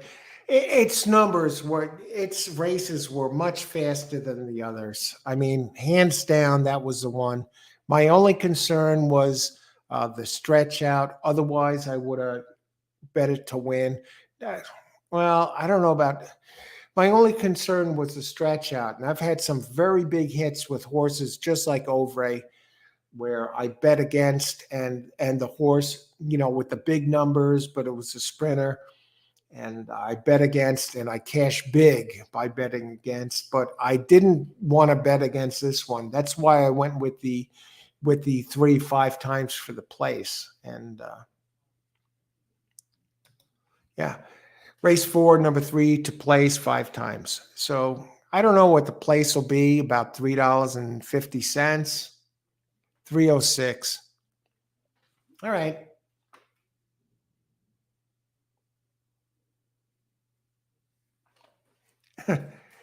And I think the 3 wound up being the actual favorite, 8-5.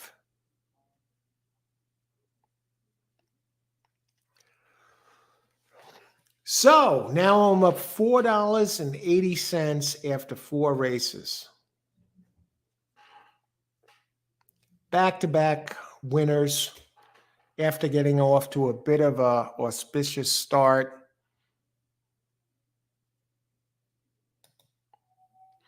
The horse bolted to the grandstand side, grabbed a hot dog, rebroke, and crushed by 3. You know what? The horse was out of gas.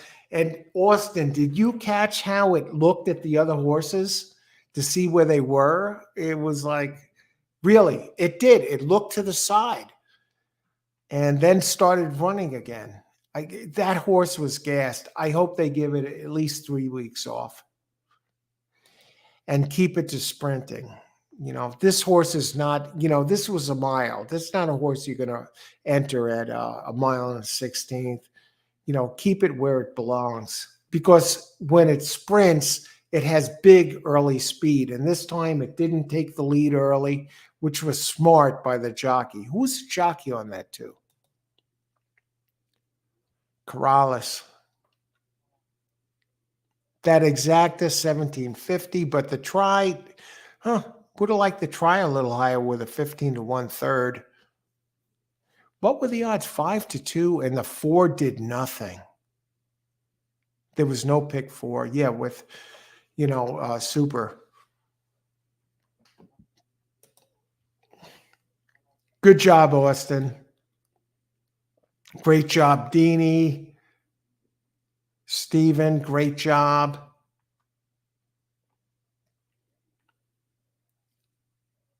Tony Vaselino, tremendous.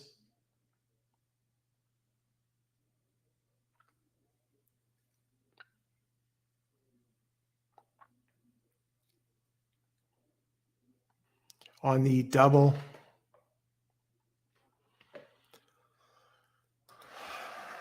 Deanie, exacta, all over 5. Am I seeing correctly?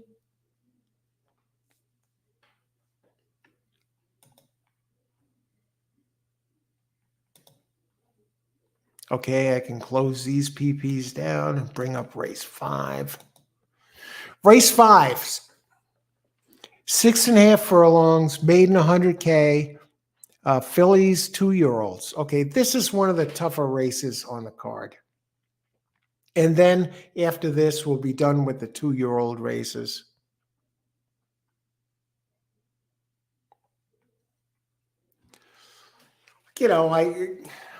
I think I lead with experience here. Number 9, Sweet Gal of Mine.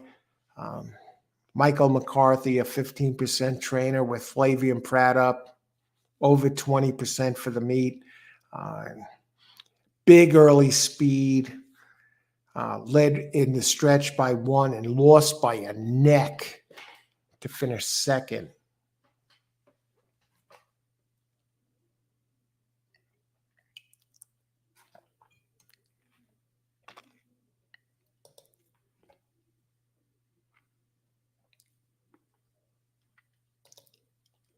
So who you like, Al? Lisbeth? I like 9, but hang on for this because I think it's kind of tricky. Number 3 I have for second. Number 8. Lisbeth, I don't think this is a good betting race. There are better races ahead. This is a race I'd probably leave alone. I don't think I'd bet this race. If you really want to make money.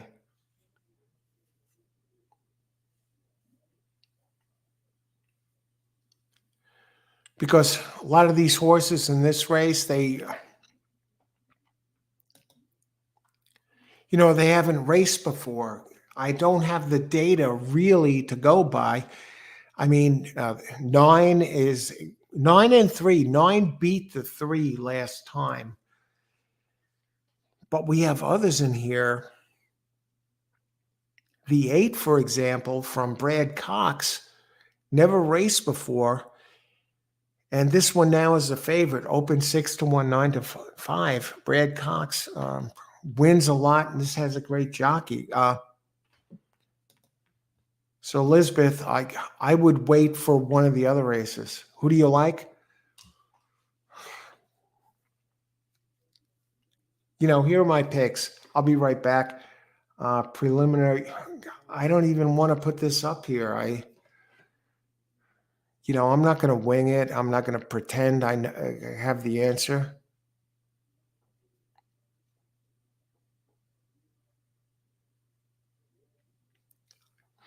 I listed them 938.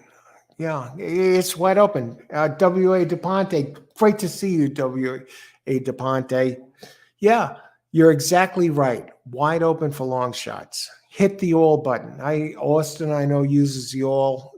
This might be the race to do it. Okay. Mike R. Hey, Mike. Good luck today. Good to see you. Okay, I'll be right back.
Okay, we're back. Welcome to All Horse Racing All the Time. I'm your host, Al. Thanks for joining us, everyone. Today we're covering Keeneland, all 10 races, analysis, picks, and plays, open chat. All right. Aqueduct. Verdine. Do they have fields there at all at Aqueduct today? Yeah, that's in the area here, and I know they got a lot of rain, a lot of scratches. Any races on turf? Good luck, Verdine. Okay, race 5. I landed on 9, and I see 6. Denim and Pearls. The Brad Cox entry is 8-5.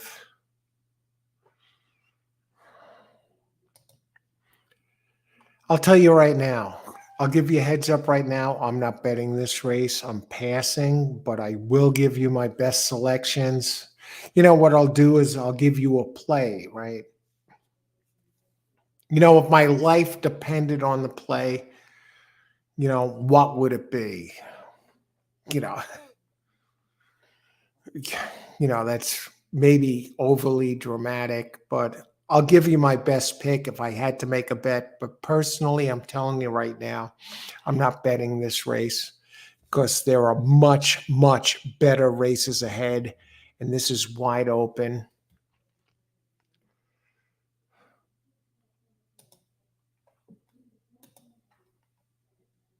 W.A. DePonte points out wide open for long shots. Yeah. Do I want to bet long shots, in a race full of first-time starters? Yeah, I do. If I was going to bet, if I wanted to play games, I mean, Austin, he hits the all button a bunch of times, and he hits pick fours like nobody's business. And he hit another one yesterday. And God, this would be almost the race. Who would I eliminate? Let's go there. I'll give you that, okay? Who would I eliminate in this race? I'll tell you right now. I wouldn't hit all. I'd eliminate some. Now, in this race, only the AEs, the also eligibles, 13, 14, 15 are scratched. Who would I eliminate? Race 5. And then hit a semi-all. Okay, for starters, I would use the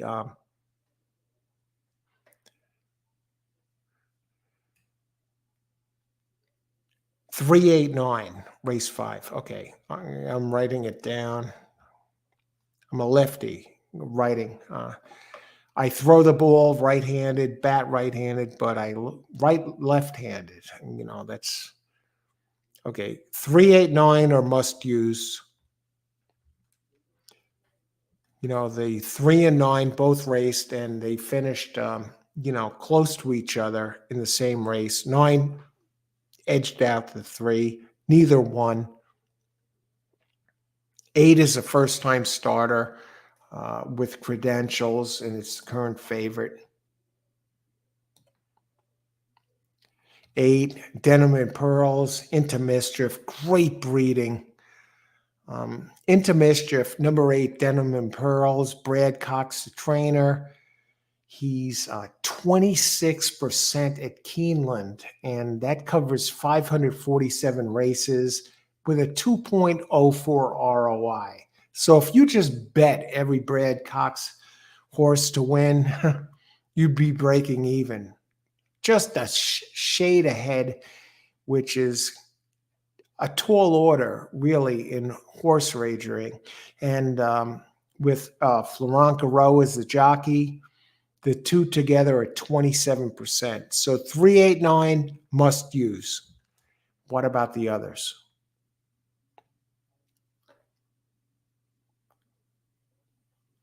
Number 1, here's a tricky one. Bedazzle 11% trainer, Jeff Engler. 6% at Keeneland. That's 3 wins and 53 tries. 0.52 ROI. Ricardo, American Pharaoh, the sire.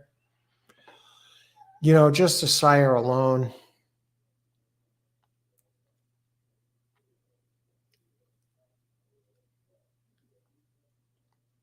With 2-year-olds in the money, 42%. Who the hell knows, right?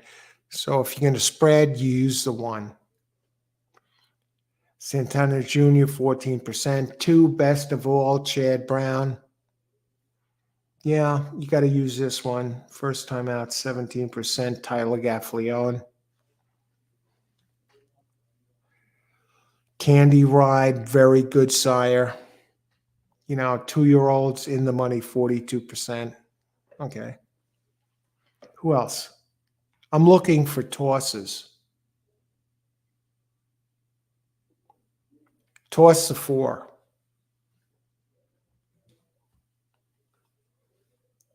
Weak jock, weak trainer. The trainer, Eric Foster, 4% at Keeneland. That covers 94 races, folks. I don't want it. And the jockey's 9% at Keeneland. So toss the 4. 5, Cleopatra Tree. No. The others are already faster. Toss the 5. 6, Aunt Fanny. Ian Wilkes, the trainer. Uncle Mo, the sire. A solid sire. In the money 45% of the time. First time out, in the money 37. But this trainer, 4 wins in 400, wins 4% out of 380 times. First time out with 2-year-olds. This guy is better. He's 11% second time out. Toss a 6. 4, 5, 6, toss. 7, Marco Street. Let's check the clock. 5 minutes. Almost done here, folks. Coriolaneri collected the sire. No.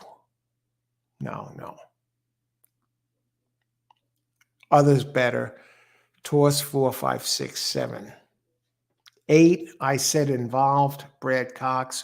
9, the best with experience. 10,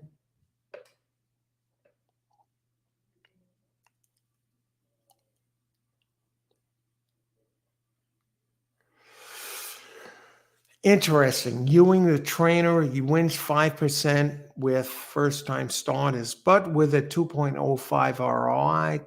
Coriolaneri, Declan Cannon, the jock, 13% overall. Tappet, very dangerous. I'd say include the 10 based on the sire of Tappet. 11, Robert Medina, 0 for 14, first-time starter. Johnny V, up, questionable. This sire collected, not strong with 2-year-olds. Toss number 11.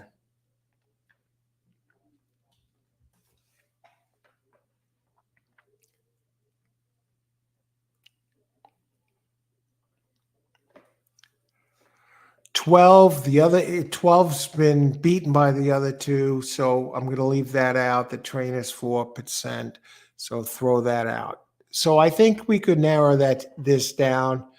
The tosses are 4, 5, 6, 7, 11, 12. Win contenders 1, 2, 3,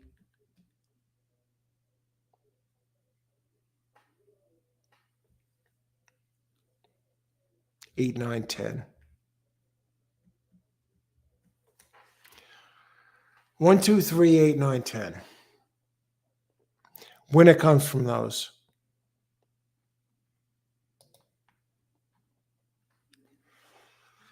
Now,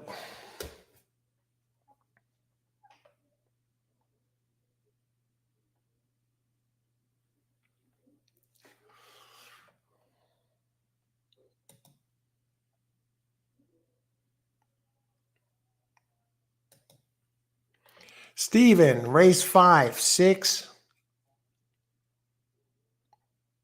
I threw the 6 out, Steven. 8, 12. Okay, good luck, Steven. Like 7, win, play, show.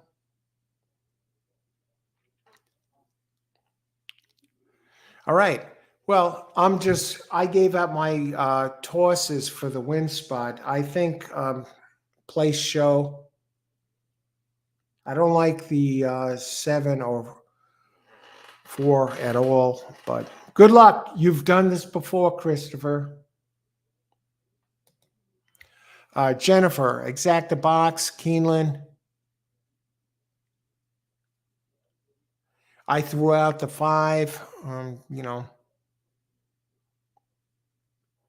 the 12, but exacta box, 2, 5, 8, 12. All right. Well, good luck. I don't feel comfortable. I just gave you my win contenders, and we'll see what happens. I'm not betting. Race 5, win contenders. I have no, place show, no skin in the game. 1, 2, 3, 8, 9, 10.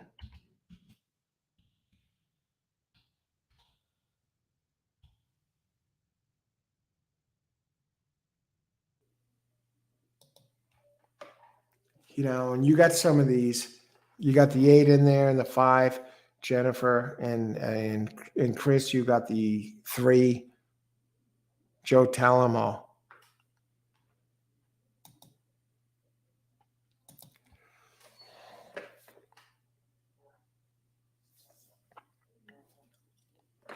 What are the odds on the 9 right now? 5 to 2. What are the place prices on the 9? I mean, show prices.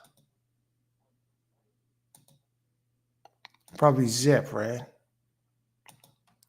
You're going to say, Al, what fun is this?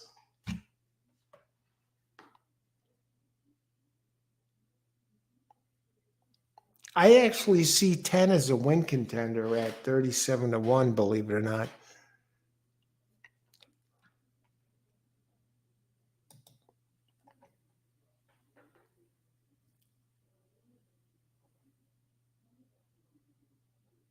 Chad Brown has the 2. Brad Cox 2 to 1 on the 8. They're crazy to put 2 to 1 on anybody in this race.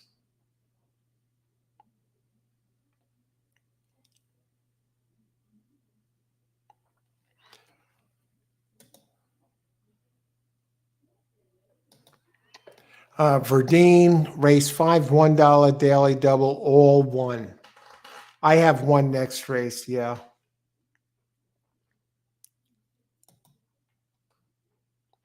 They're getting in the gate, so let's see what the hell happens. I gave you the horses I think have a chance to win. And if some of you have ones I don't have, good luck. I have no bet this race. I'm not gonna, I tell you when I play and when I don't.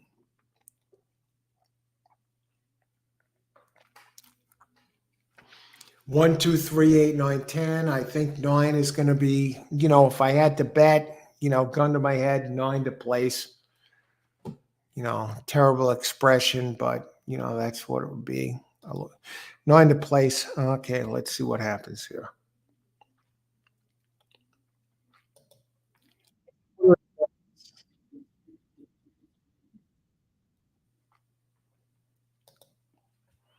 I said 9 to place if I had to bet, and I didn't bet. 10's there, 8's there. Those are 2 of the ones I said I used to win. And they're 8 to 5 and 53 to 1, respectively.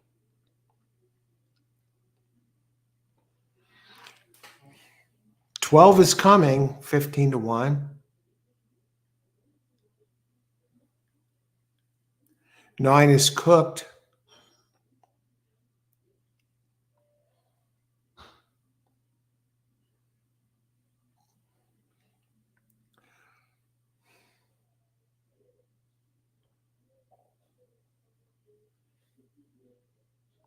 I can't believe out of all this, oh my God, somebody's going to have this 5. 9 is coming back.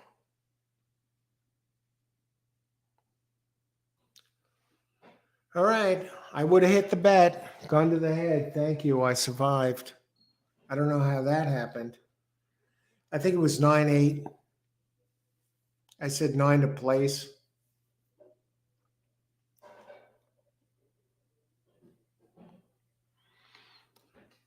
Unless 8 won. If 8 won, then 9 did place. What I want to know is, how did 9 go all the way to the back and then come on again?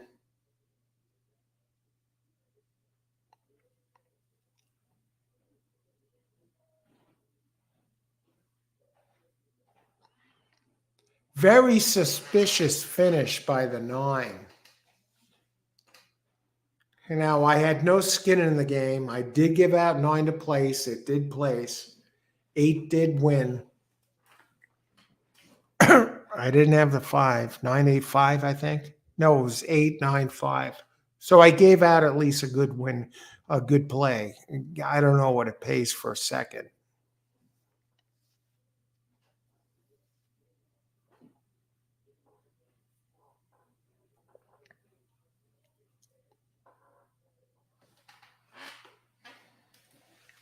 Five. Holy crap, 5.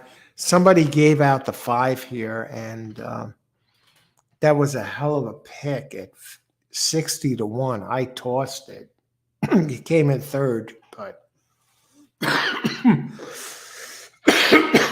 excuse me. 8-9-2.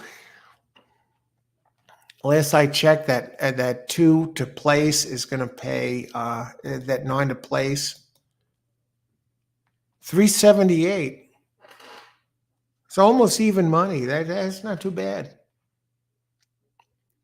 The 5 to show, we're talking between 15 and 20 bucks. Good luck, Jen. Jen, what Jen have here? Oh, I have 6, 8, 12, 7, 3, 4.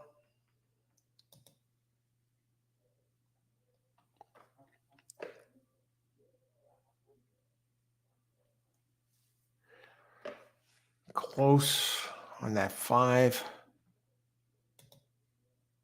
60 to 1. Show bet on the 5, Jennifer. That's the one. You know, race 5 win contenders 1, 2, 3, 8, 9, 10. They never, would have got it done it.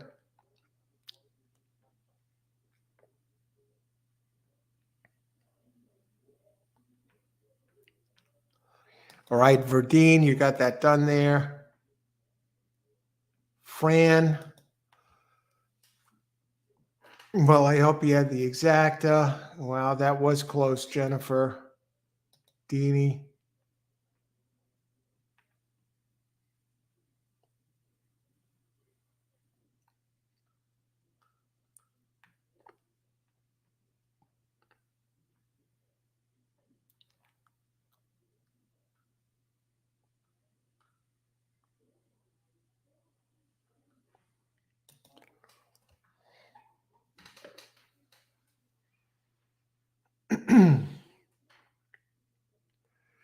$14.46 for the 5 to show, $378, like I said, for 9 to place. I said the gun to the head thing, life depended on it, 9 to place. I didn't make a bet, but he did place. Okay, so we stay semi-hot, and not semi-hot. I mean, we're up 480 after 5 races.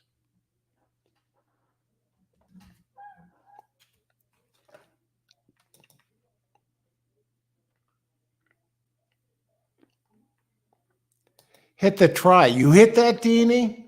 I know you had a bunch of them on top. You had the 5 show. Great job. Okay, now we enter the second half of the card. This is where it gets really good. You know, I'm glad to put that race behind. I didn't make a bet on that race. I told you up front. Okay, I got to open some new PPs.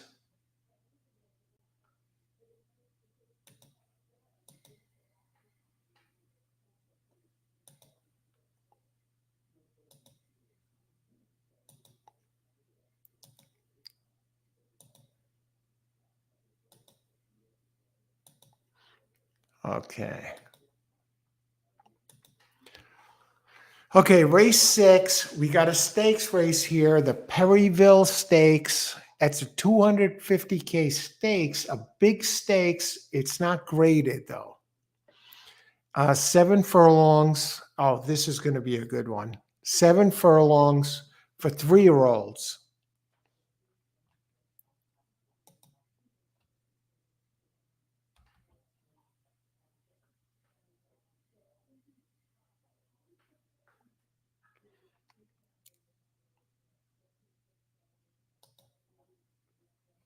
Wow, that was a close finish.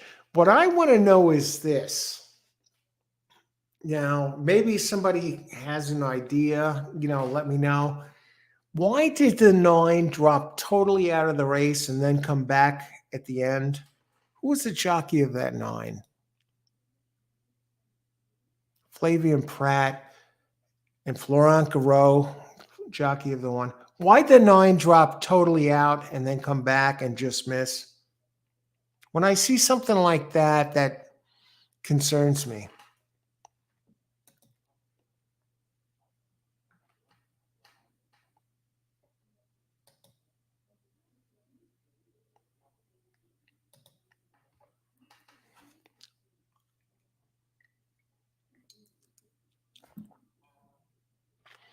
Okay, in this race, I like the 1.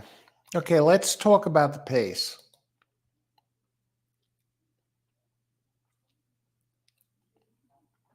Verifying. Oh, this is a good one.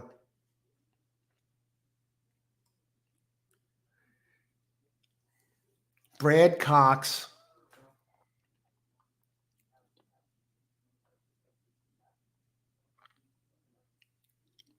Just won the last race, Brad Cox. Now he is verifying. Got crushed in the Kentucky Derby, finished 16th, 54 lengths back.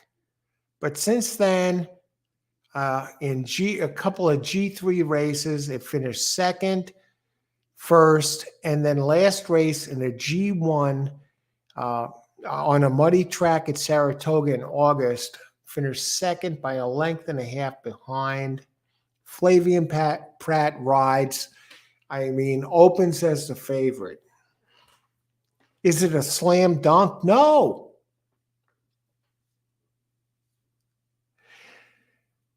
I think number 3, Post Time, who teams the husband and wife team,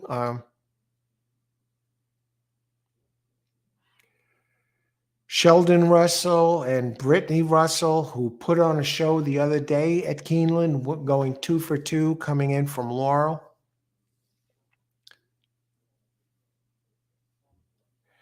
Number 3, Post Time, opens at odds of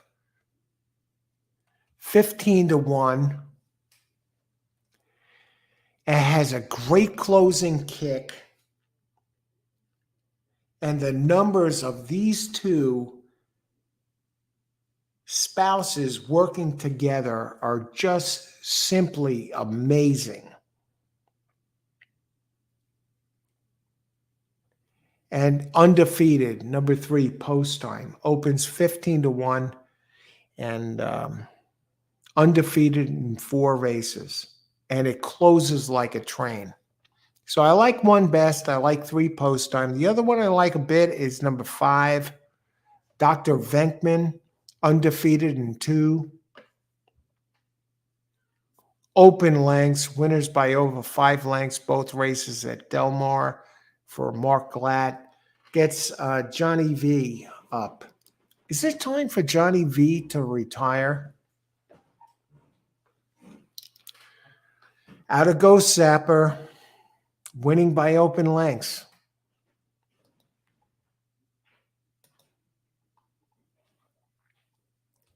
Dr. Venkman. And this will be the first time Velasquez is riding this horse. And Johnny V, he won yesterday, so his numbers are probably up from this. You know, on this Brisnet, they show him at 18% at this meet and 5 for 31. Mark Glatt, you know, no record to show, but shipping in, he's 15%. Non-graded stakes, he's 19%. Threw up 102 Brisnet figure, but the late pace Brisnet number at 7 furlongs, at a 7 furlong race, 108. But the other one that's similar, and they list him as a presser, Dr. Venkman, post time through a 104. I have to think Dr. Venkman is stronger than the 3, actually. It's kind of misleading because the 3 tends to run a little wide and number 3 is winning by open lengths 15-1.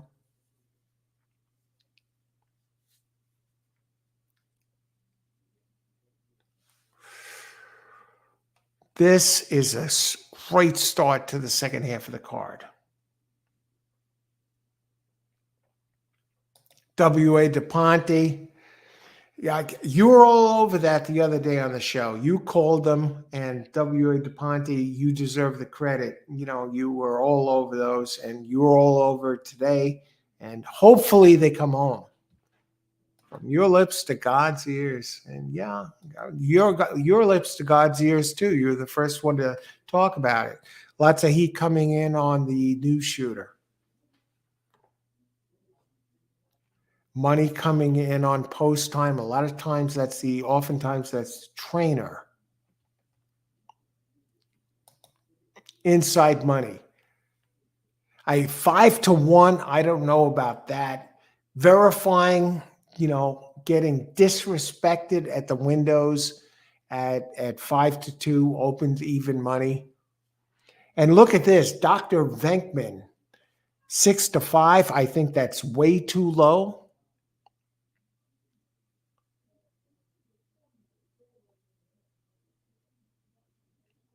What about number 2, confidence game? Let's talk about it. Let's talk about pace, first of all.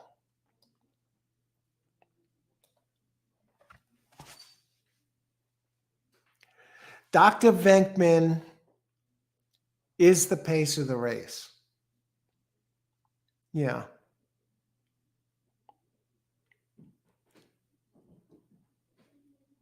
Post time is going to have to come really out of the clouds here.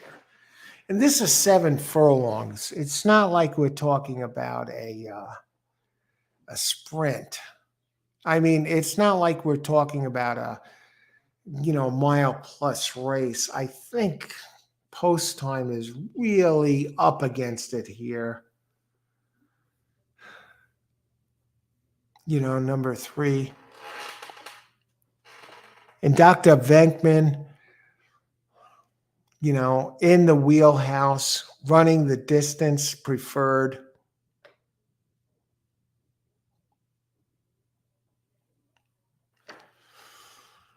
Okay, let's talk distance. You know, verifying did run once at the distance, verifying number 1. Ran a 94, finished second. Let's go to Dr. Venkman. 1 for 1, ran 102 at the distance. I think verifying's up against folks.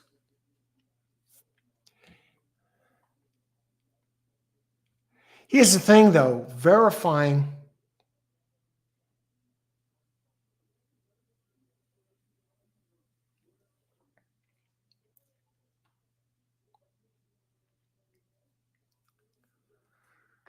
Verifying does, oh God, I has the class running G1s, G3s. He won a G3, lost G1, finished second in a G1. How about Dr. Vinkman? Probably never ran a stakes. Never ran a stakes. What about 3?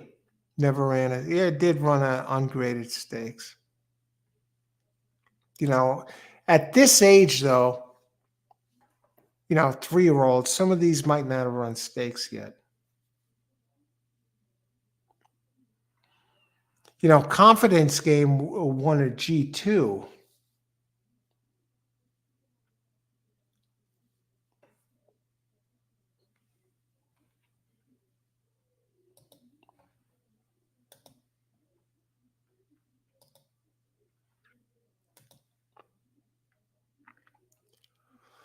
Okay, I'm thinking about this.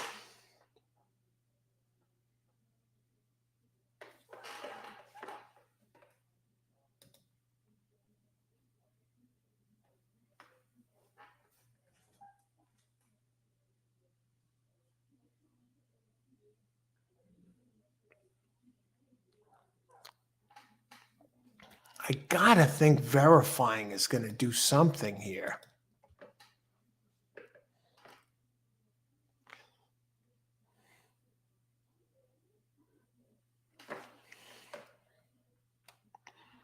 As far as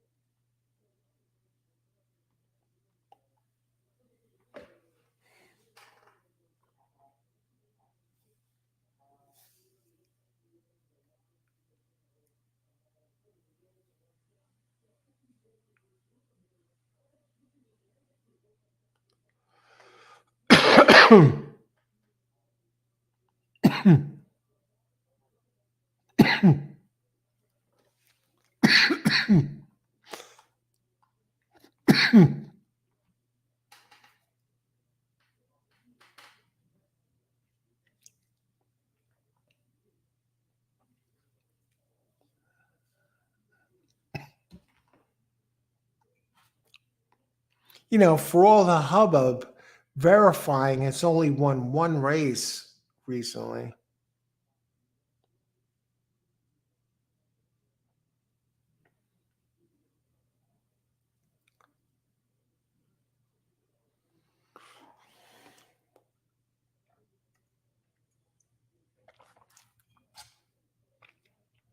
Number 2, Confidence Game, finished 10th in the Kentucky Derby. That was its last race.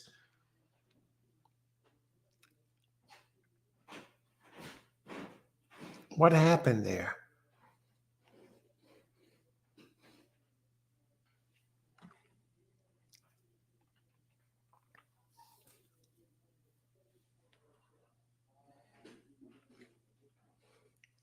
I mean, number 3 is 2 for 2 at the distance. I mean, undefeated.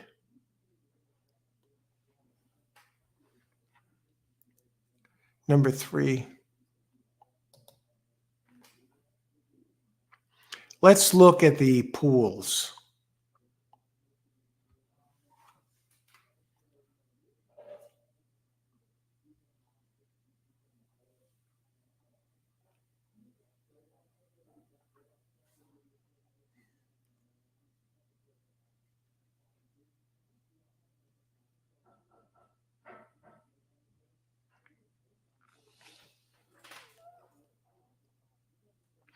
Let's look at the play show pools, race 6.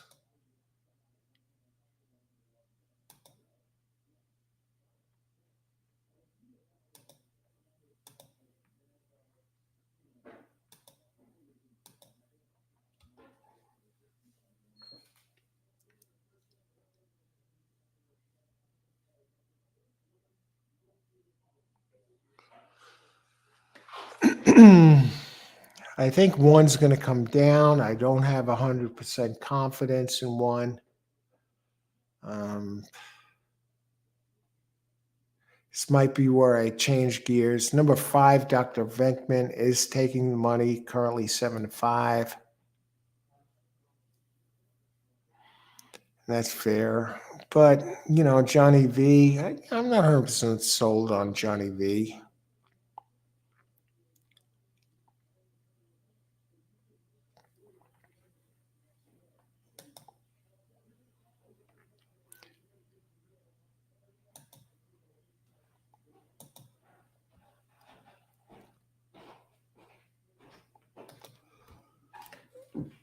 Win on 3, exact to try 3, 1, 2, 4, 5. I could see that. Good luck, James. Oh, no. Thanks for the body language, Mike. That is a very bad sign. That is a major red flag. Thank you, Mike R. Body language. When I do the show, I'm, keeping up with the chat and I'm looking at the stats. I catch the body language where I can. So Mike R is probably the hero of this race. Thank you, Mike R. That is a major red flag, and I'm going to leave that up.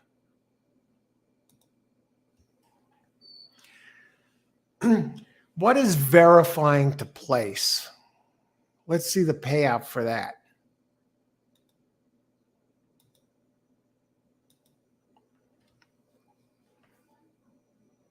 Five times verifying to place. That's my play. I'm not doing the exacta. I'm not 100% sold on Dr. Venkman with Johnny V.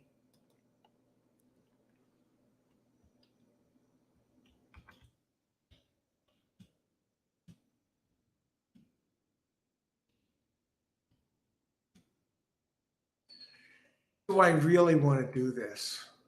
Let me think about this. Let me heat up the coffee, and I'll be back in a couple of seconds, and I'll give you my play. I was going to say 5 times verifying, but maybe there's more money in there that I could make from this.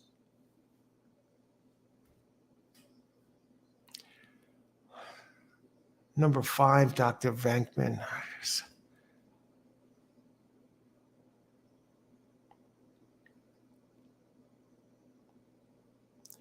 Do I get greedy? I know verifying is solid. Do I bet him to win? Just get the fucking thing over with.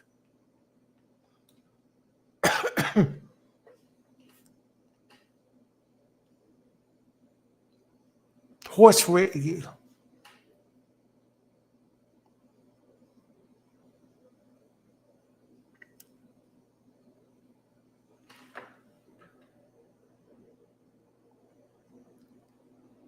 Okay.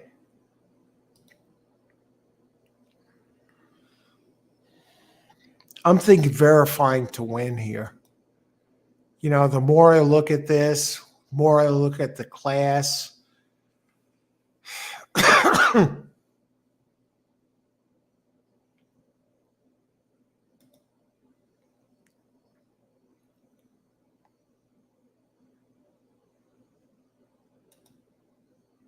Race 6 and times number 1 to win. Let's stop screwing around.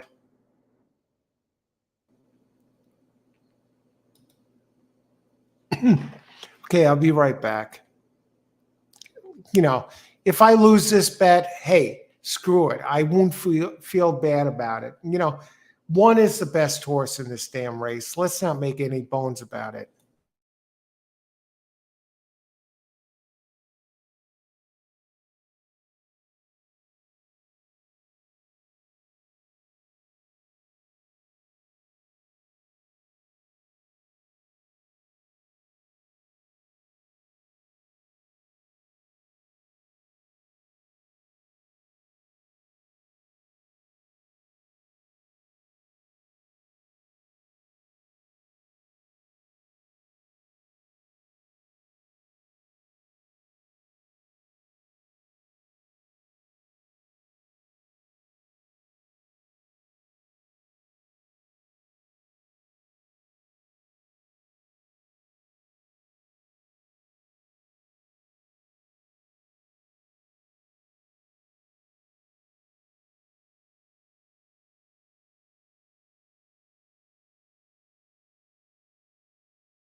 Okay, we're back.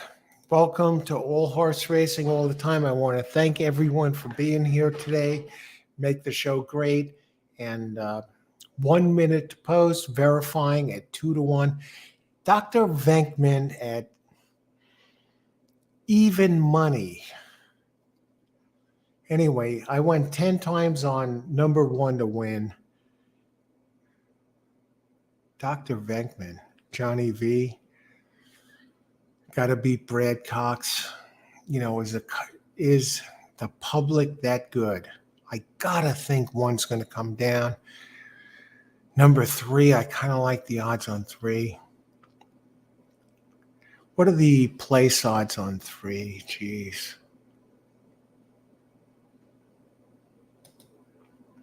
That's a red flag here. The board, current board anyway.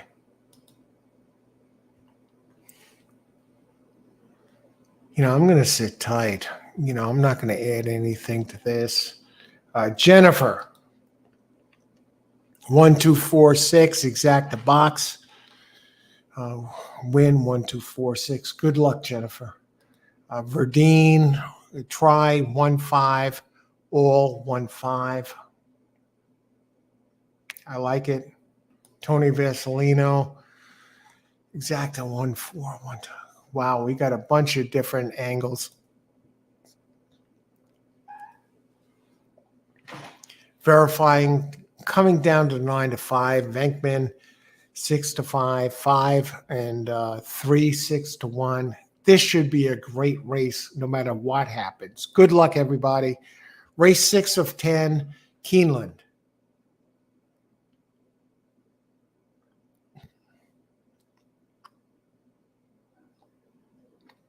Current odds, 5 is 6 to 5. 3 is in the back, but that's no problem. This one usually closes.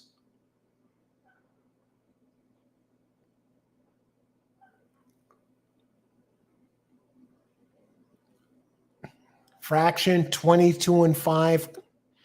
Kind of quick, but it's 7 furlongs, a sprint, not overly quick. 2, the Kentucky Derby, contender.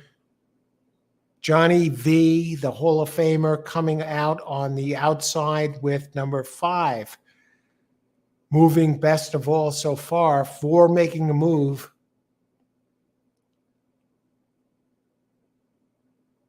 As they head for home here at Keeneland.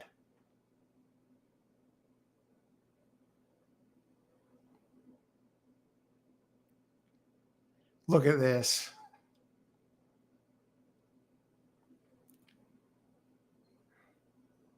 Come on, 4.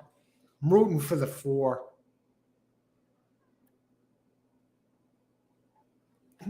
4, verifying. Okay, so lost 20, so down 15 after 6. I took a stand and verifying, I guess, overrated at this point in his career. And number 3 did get third. Nice job. Lost its first race. As did number 5, Johnny V. Who is 4? I didn't even have that one in my top. 4, 5, 3.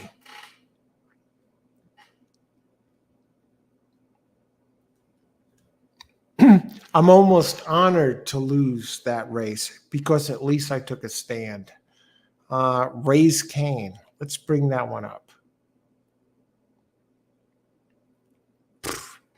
Never could have picked it. Never could have picked it.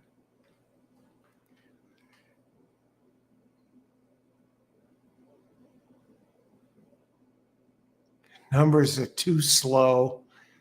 You got Saez up. When its last race in March 4th in the mud at Aqueduct. I couldn't have picked that one.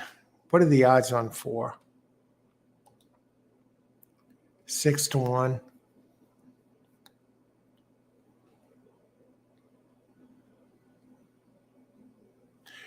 Okay, let's see who got this.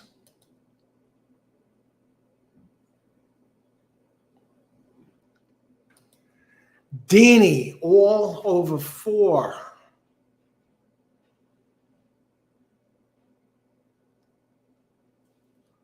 Oh my God.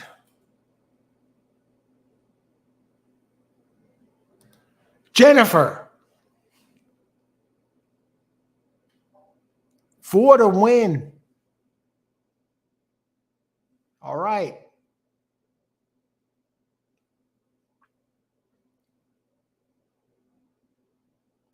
I went 10 times. That puts me down 15 bucks. I don't care. Oh my God. What have we got? Who else? 3, James White. No.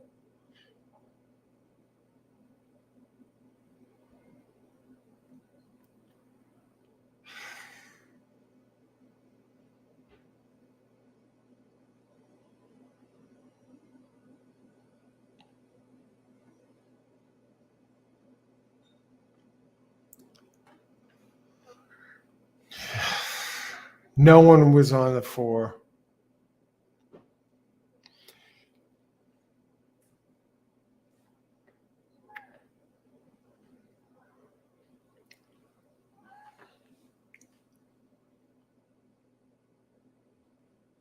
What do you make of this? 4, 5.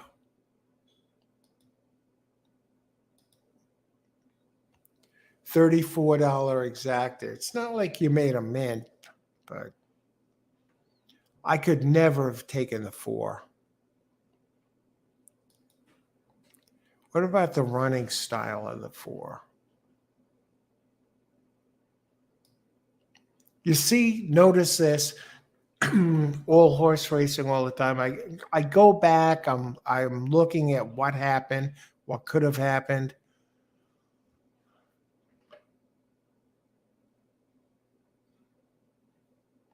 Sayers rode this one for the first time.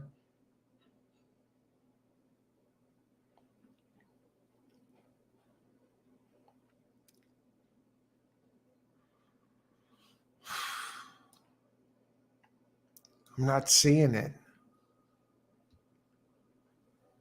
It's been running G3s, not winning. Did come close, but still not fast enough to compete with the others in here. Louis Sayers, trainer Ben Colebrook, 11% at Keeneland.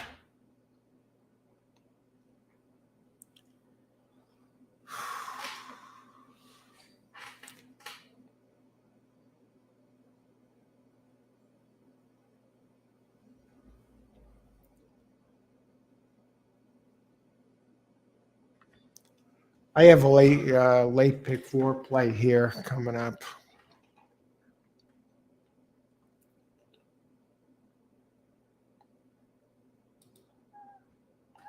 4, 5 exacta, 34.66, 50-cent trifecta, 57.15. 3 did come in third. Geez, that should have been my play. 3 to show. 484. Geez, what a gift. Watch out for that horse post time. It'll be one of these ones. Ted's Folly was a horse. I think it ran at. There was a horse named Ted's Folly. I think it ran at Remington going back about 10 years ago. And it used to come from the back to the front and always gotten the money.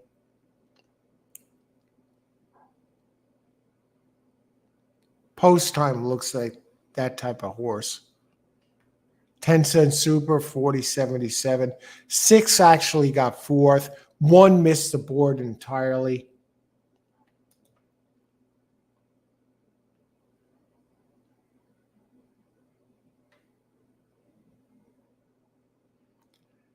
Now look at this. Tony Vasilino.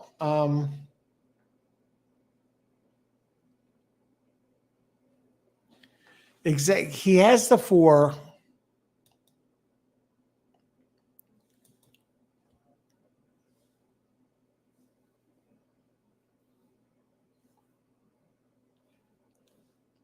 So I guess you're alive going forward here. 1-4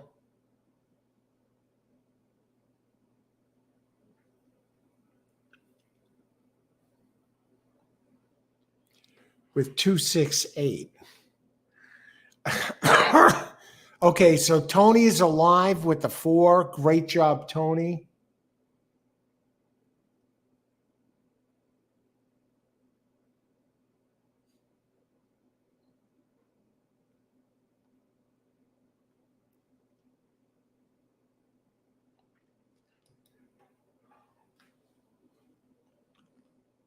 Aqueduct. Yeah, verifying Pretender.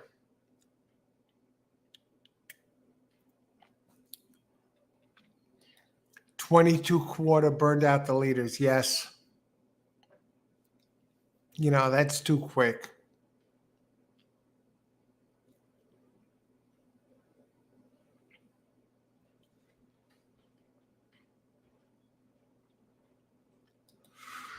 Okay, good luck at the Big A. Win 25 to win on 7.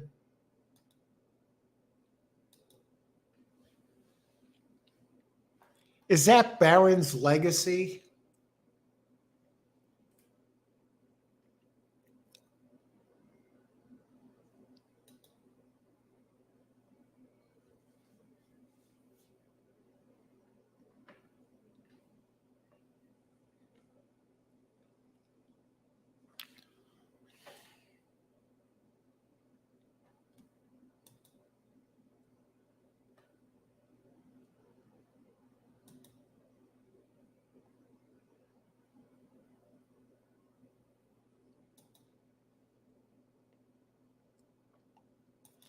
Yeah, the sun is finally out here.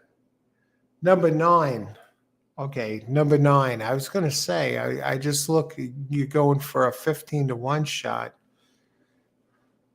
Number 9, Thunder Lane.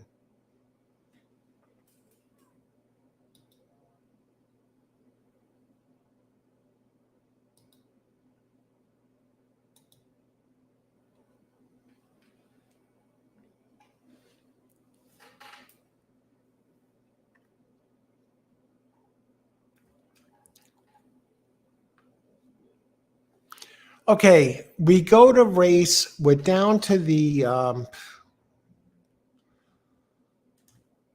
I have a horse in the 7th race. I have a horse in the 7th race, and maybe you want to take a look at it. It's number 8 at Keeneland. Number 8 in the 7th at Keeneland. By the numbers, by the PPs, by the how quick the horses run in all its races, it's simply faster than all the other horses. It's a maiden special weight race, and it hasn't gotten the job done. Today it's 4 to 1. I think it can finish no worse than second. Number 8 in race 7. So, and how do you use that horse? I think it has Gaffleone up today. Let me look this up.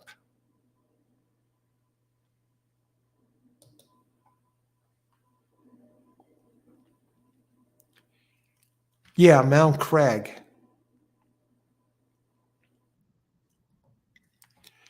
Yeah. Race 7, Mount Craig, 4 to 1. Will it lose forever? I mean, it has the field. It can beat today. So 4 to 1.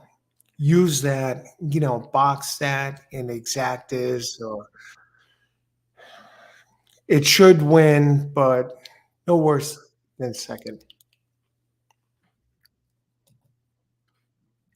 Okay, so Verdine has number 9, and I'm actually looking at the Aqueduct race, and I don't know its name, but 9 is making a move on the outside. 2 leading, 9 is sitting pretty right now outside the speed duel. 9 is 9-2. Verdine, come on, bring this home.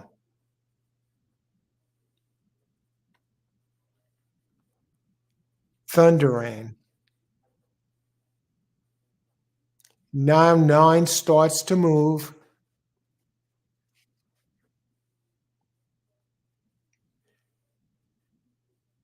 9 takes a slim lead.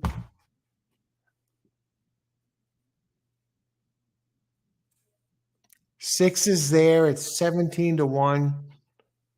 9 turns for home, leading.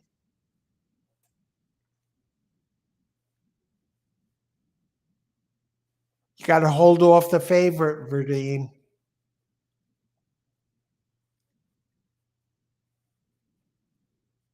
10 looks like it's hanging.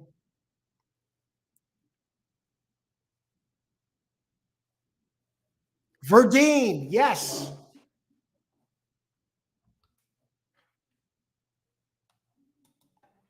Holy crap, 25.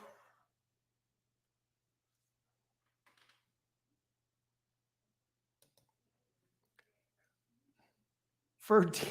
Oh my God, that was a. Holy crap. That horse hung. You got lucky, man. But great pick. That 10 hung. Great job, Verdine. I'll post this. Yeah. Oh my God. I saw the race. So holy crap. And you see the sun is out now at Aqueduct. Great call. And you got good odds. I think it's 9-2. Yeah, 9-2. Look at this stretch run. Now look, the 10 gets there, 8-5, pulls up alongside, and I thought you were dead, my friend. And 9 pulls away. 10 comes back. 9 pulls away. This is what makes horse racing great, when you win races like that. Let's go, coach. You called it. You gave it out right here.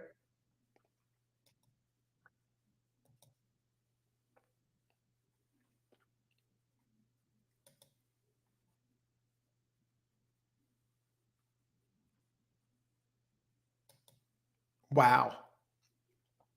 All right. What's going on now here at Keeneland? 15 minutes to post.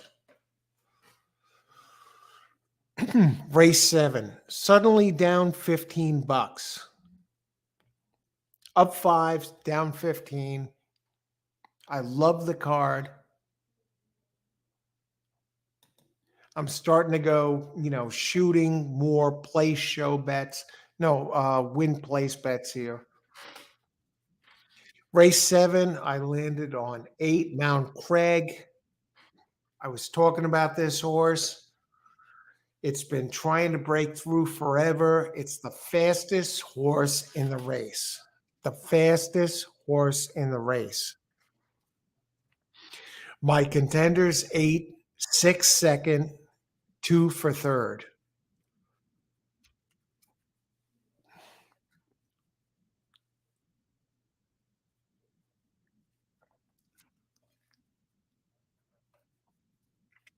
Okay, let's talk about it. Race 7.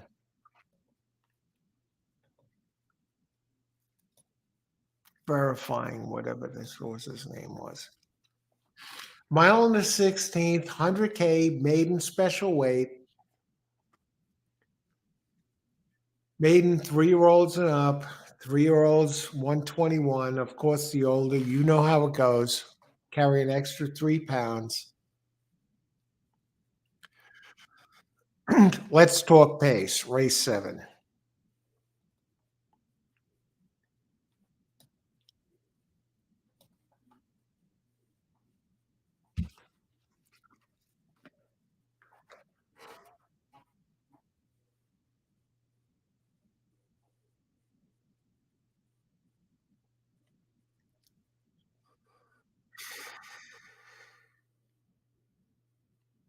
Here's the thing.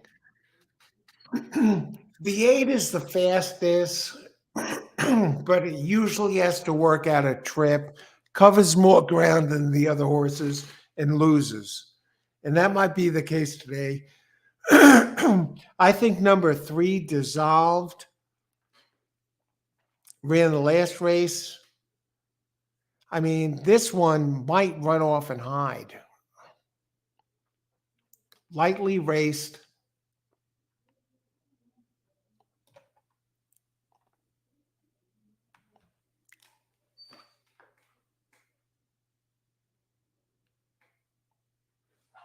Norm Cassie. You know Norm Cassie's always dangerous. At Keeneland has a two. At Keeneland, Norm Cassie has a 2.21 ROI, 22% winning percentage. Ricardo Santana Jr. This one's at a quality road. It's a mile 16th. I think this one is going to try and steal it on the front end. I listed my preliminary win contenders as 862, and I think I'll add 3 here.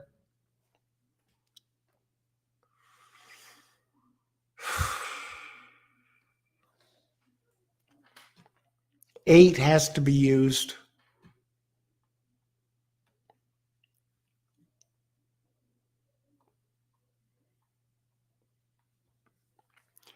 Mount Craig, that's my first choice. Third, second, second, fifth by 5 lengths, third, second, ninth, third. Gets Tyler Gaffleone today.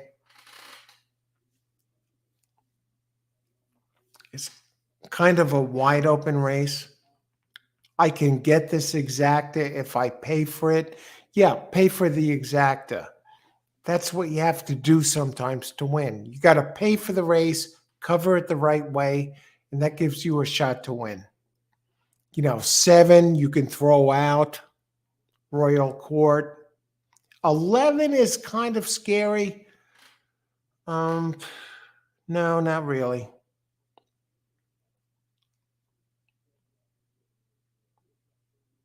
5.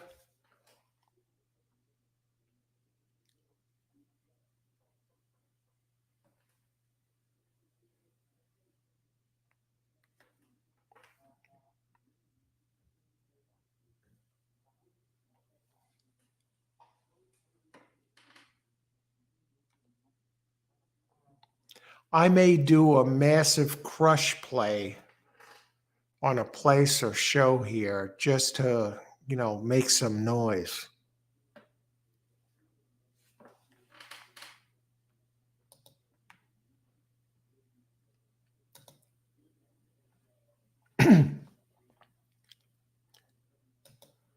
Verdine, thank you so much. Holy crap. Much appreciated for the channel contributions. Super chat. Thank you, Verdine. I appreciate it, brother. Thank you very much. Great job on that horse at Aqueduct. Holy crap. You go to a track like Aqueduct where today the track was in bad condition, and this guy goes there and nails a 9-2 shot. And in one of the thrilling finishes, I was like rooting for you. I actually put the thing on the video, and I thought you were toast, and the horse hung on. Thank you very much, Verdine. Much appreciated. Thank you.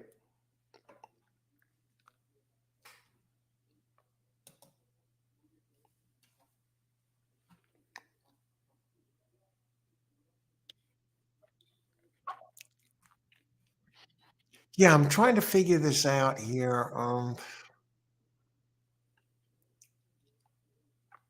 Ben Franklin. Now you have Julian Leparoux on the six. This guy is snake bit to the nines. What does he have? One win out of like 85 tries at Keeneland. But this horse closes like a train and technically should win this race. Number six. Unless this guy totally screws it up.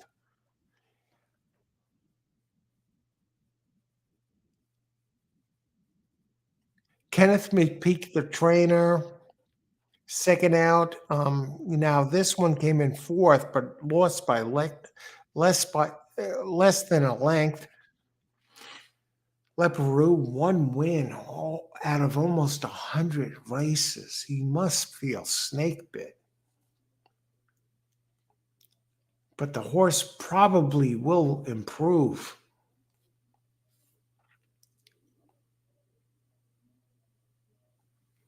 The sire, City of Light, 3-year-olds in the money 46% of the time.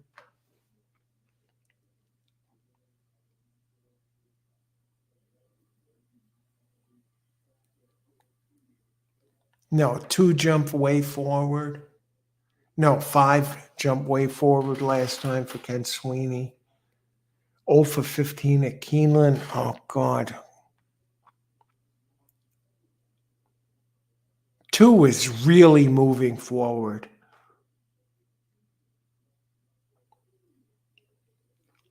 What are the odds on 2? 4 to 1. Okay.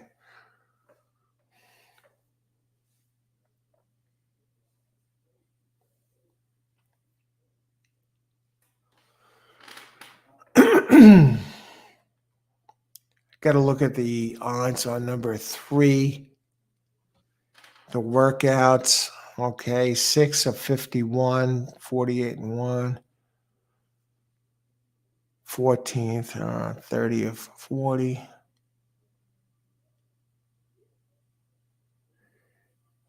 Oh, God. This horse looks like a quitter, number 3.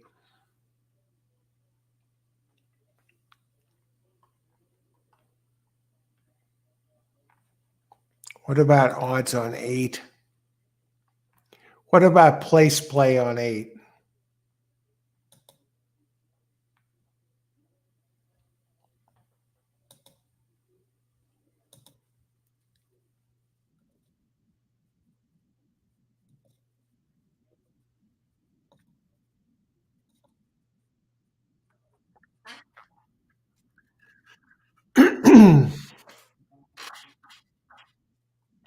Eight's actually the favorite, second favorite to 6. That's Julian, I can't do that. Uh,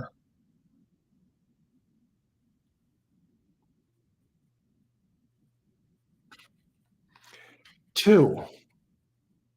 All the horses I like. What about they don't like the 3 to show at all. Dissolved.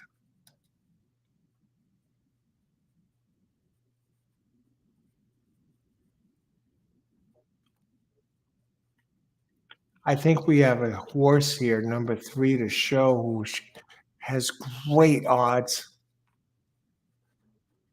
All right.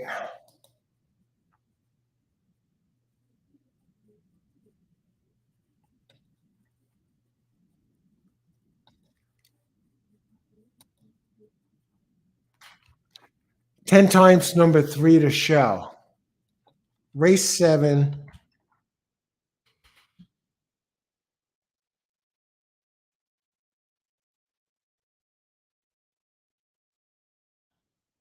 Has a big pay.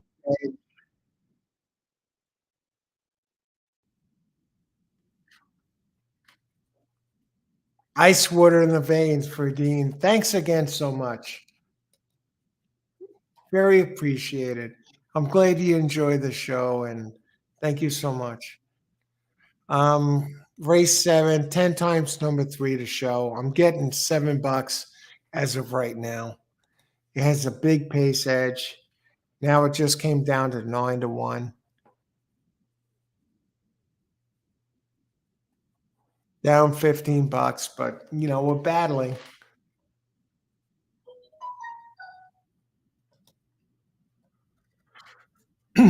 Who's this?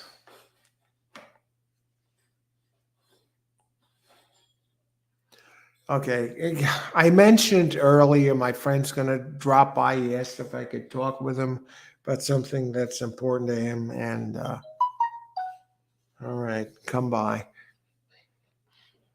I'll still be here and I'll be giving out the picks and plays for the rest of the races, but I'll be back and forth a bit, but I'll keep the chat open.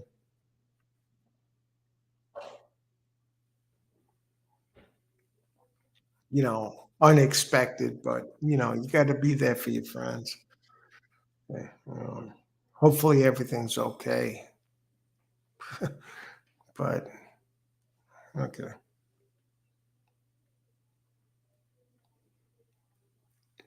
Okay.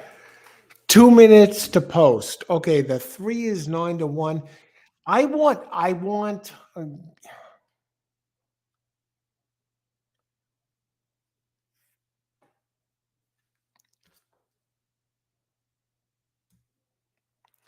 here's where we get greedy. We're going to throw it in. Let's do it.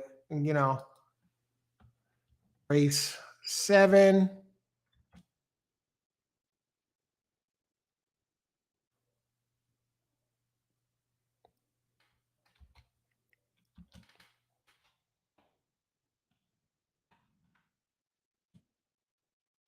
2368 exacta box. I don't do this much. I don't usually open it up this much, but we're doing it today. It's a Saturday. Not because it's a Saturday, it's because I like the card. 2368 Verdine, 2869. Good luck, Verdine. 58. Eight. Eight's the fastest horse in this race. How it hasn't broke its maiden, I don't know. 5, 8, 11, 12, exact the box. Good luck, James. Uh, uh, 10 times number 3 to show. Okay, Jennifer. Jennifer's done this before. Exact the box, 2, 8. 2 is very strong, keeps getting better. Good luck, Jennifer. Hey, coach, Ben Franklin, when the 9 beat him. Tony Vasilino. Okay, good luck, Tony. 186. Get that 8. Everything is about the 8 here. The mystery is the mystery is how hasn't the 8 won yet? You know, it finds ways to lose despite being the best horse. Good luck, everyone. Enjoy the race. My screen is frozen. Come on, guys. Don't do this now.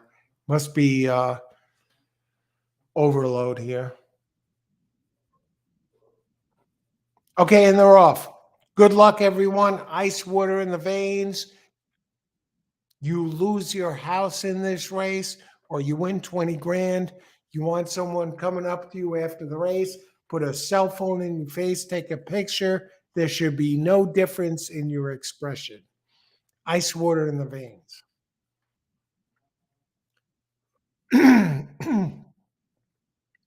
Okay, I'm looking at these horses here. What's going on? 3, I expected speed from, not really seeing it. It's around. I thought it'd be leading by a bunch. 12 coming up, 2, 8 climbing the board, 11 at 14 to 1, now 5 at 11 to 1, leading the way.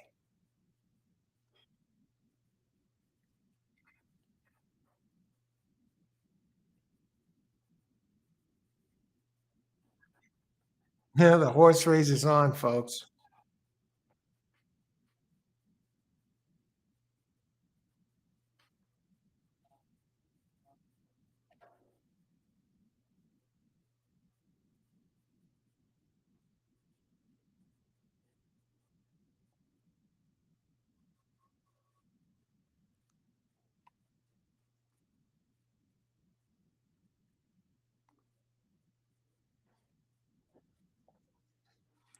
Two. Well, I had the three to show 10 times, so I got something back, but two, 7 to 2. Who was second? 11?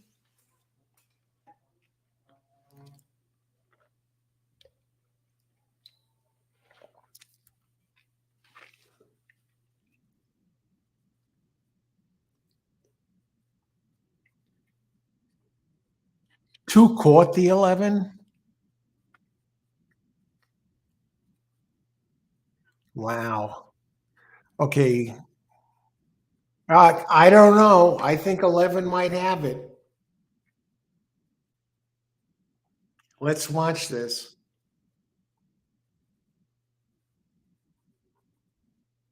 I think 11 got that. It looked like it to me. Slow it down, guys. No, no, no. Oh, God. Very tricky. I know I got the show play here.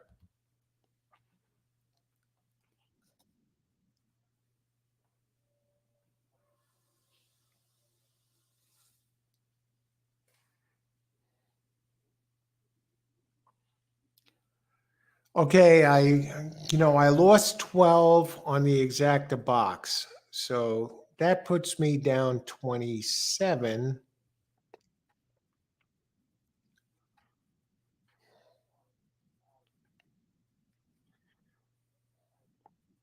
And I have 10 times the three to show. Good. It's up quick, the horse racing.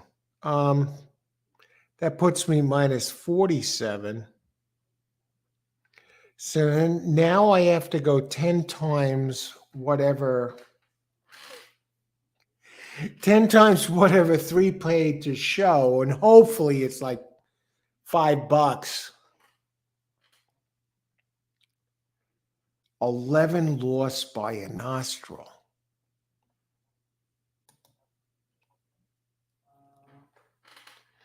Thank heavens the 11 is 14 to 1. Who was the favorite that race? Mount Craig, number 8, did nothing. I mean, that is the ultimate dog. Fastest horse in the race never wins. And 2 did not, 2 won. Okay. I think Jennifer had the 2. 8 came in 4th.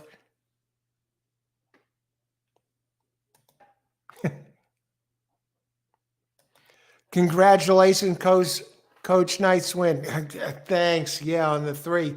Minus 47, but you got to multiply the 3 show price times 10. So maybe I flip out ahead with a few races to go.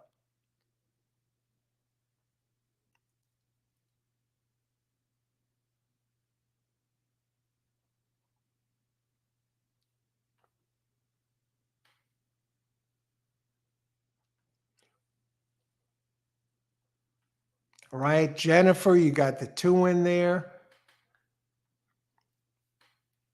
8.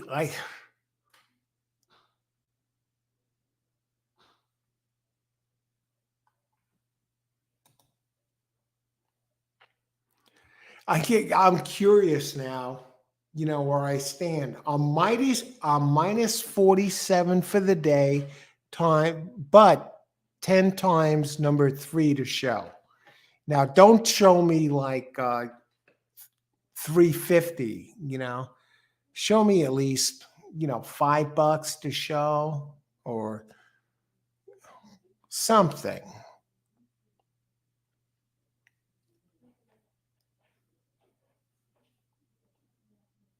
It's been a battle the last few days, and I thought I loved the card every single time, but today I really liked it, and we have 3 races left. 2. What a great job on that 2. That 2 just kept getting better and better every single race.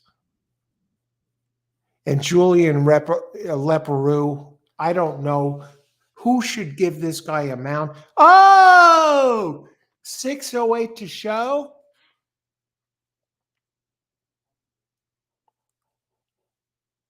6080.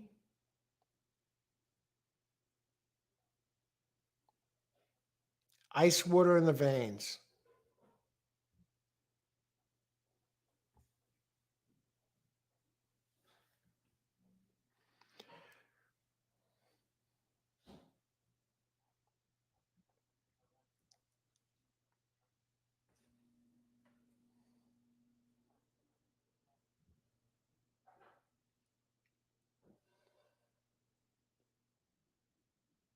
Okay. All of a sudden, the coach finds him up $13 heading into the last three races. There we go.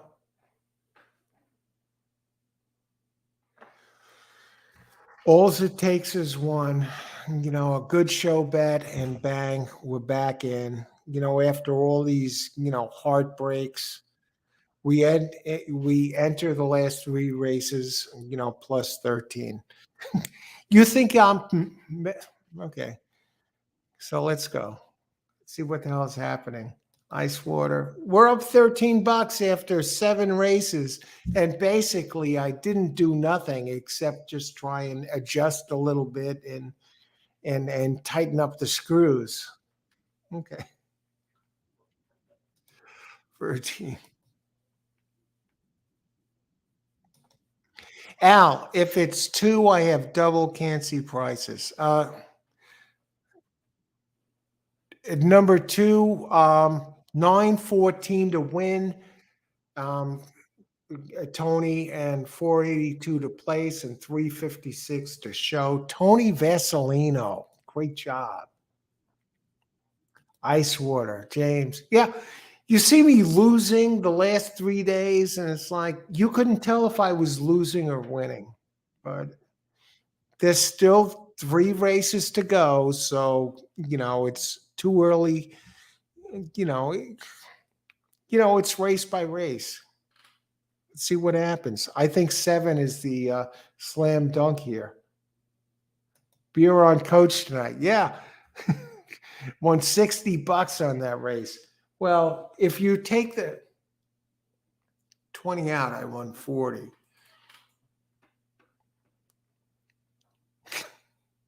Great pick by you at Aqueduct. Holy cow. And the sun's out at Aqueduct, by the way, now. Dead heat, James, it looked like it. I almost thought that the 11 hung on when I saw the angle.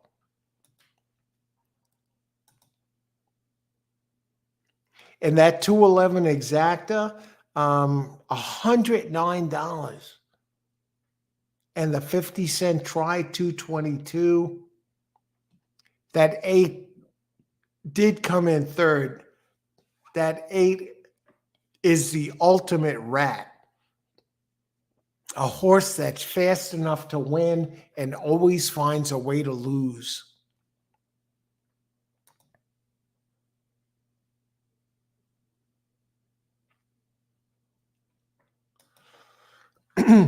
Okay, alive into race 8 coming up. Oh, in the double with 2. Okay, the daily double 6110, Tony. 6110. Great job. Tony, 6110. I'll put it up.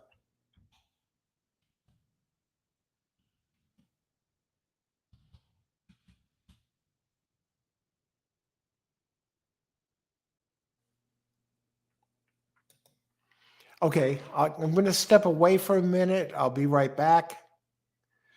We still have 3 races.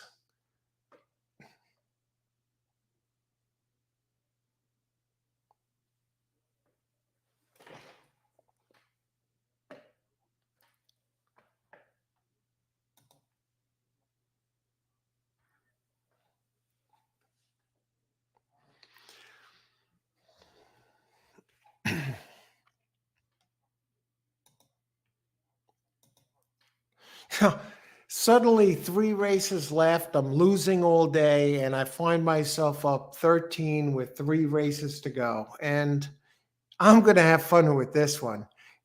We'll be right back. Stay tuned. Thanks, everyone, for being here today on this Saturday. Keeneland. Be right back.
Okay, 3 races to go.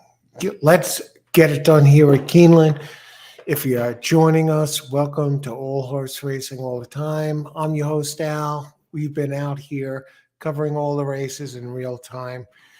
Well, I was expecting my friend. I haven't heard from him yet. He's supposed to come over. And luckily, well, at least for the show's sake, I've been able to be out here the whole time. Let's see, Tony Vasilino, thanks. Okay, what do we have here? Okay, 11 minutes. We do have some scratches here. The 1, 4, 5. One was actually my third choice in this race. No, it was actually Lovely Princess. See, race 8. I lost the video here. Let's bring it back. Okay.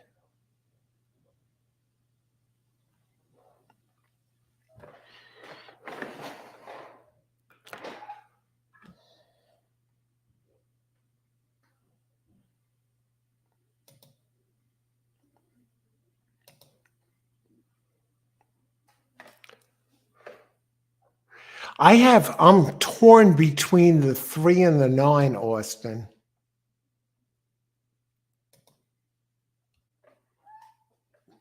I have 7 winning this race.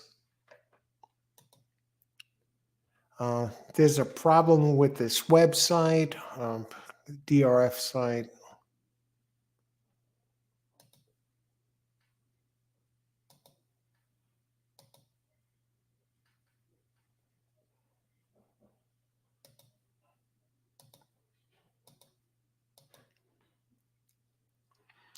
I see 7 winning this race. Todd Pletcher, Flavian Pratt, they win this race easy. The only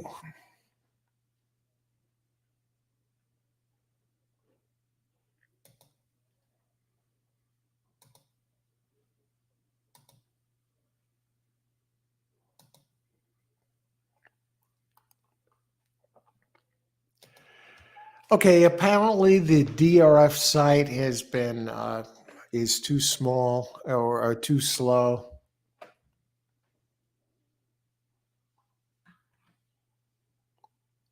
They're not handling the workload of Keeneland.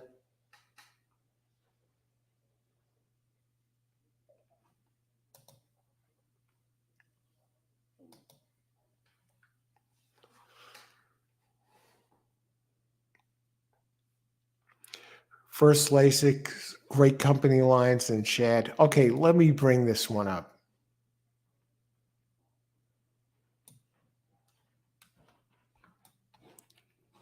For me, this is going to be like shooting fish in a barrel, going through these last 3 legs.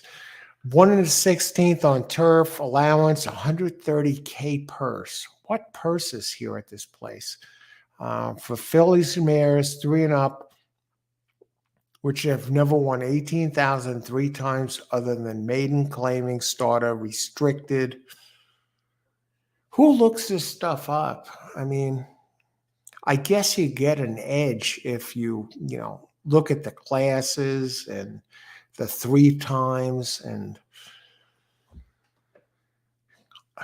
that's not my game. My game is speed, pace scenario, pace.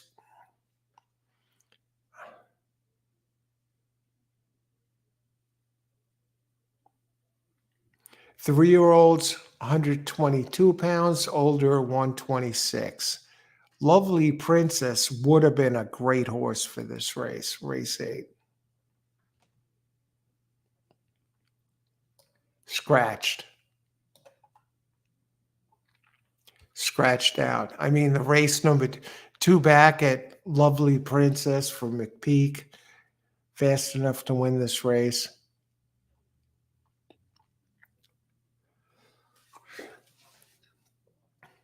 I might just take the sure money and crush Pletcher Number 7 to place. Haughty Chad Brown. That's my third choice. Number 9. I like number 3. Norm Cassie. Moving forward. This horse is exploding forward on turf. Won at Saratoga. And that's a big thing, win at Saratoga. And watch out for this one next year. If they run it as a 4-year-old, not so close. You win at Saratoga, they tend to come back and repeat at that track.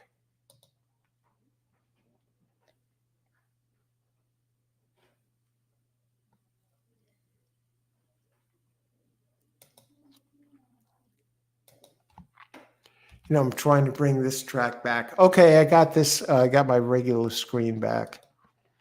DRF site.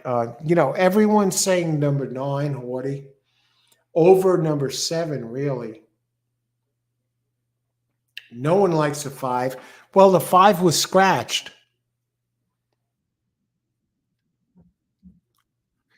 Okay, scratches are 1, 4, 5, 11, 14.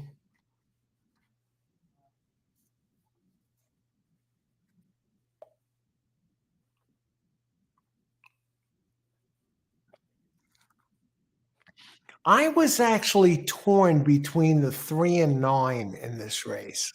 Let's talk about the 3. Not so close. Norm Cassie. Cassie, 22% at Keeneland with a 2.21 ROI. And team, get this, with Ricardo Santana Jr., those two together, I'm talking about number 3. Norm Cassie, the trainer, Ricardo Santana Jr. as the jockey. Those two together, they win 31% of the time. They're in the money 57% of the time with a 3.18 ROI.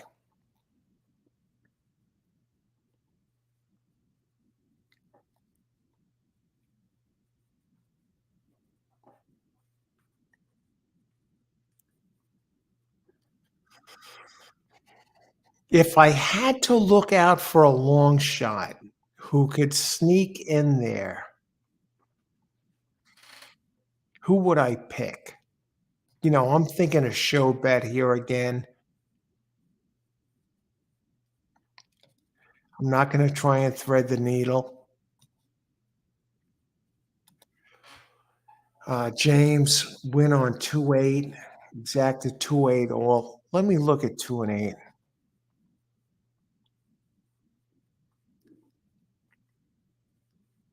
Yeah, 8 is the one. I mean, it keeps moving forward.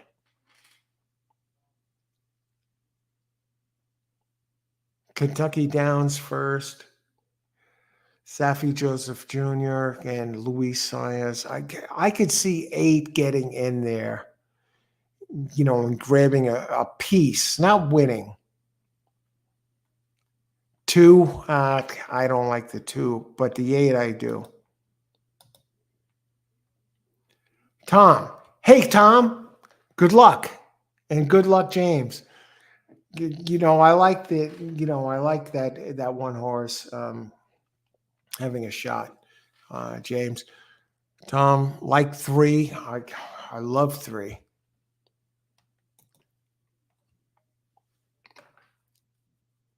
Norm Cassie, the percentages. I got to think that 3 is going to come down in price. Race 8, 2, 3, 7, 8. 7's the winner.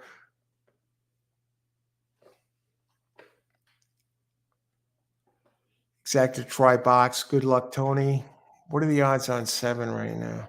9 to 5. Look at 12. 12 is a white horse. 22 to 1, strong odor. And you know what? That one's not impossible. Michael Maker, Corrales. I could see it's stealing third. Let me just check the odds on 12.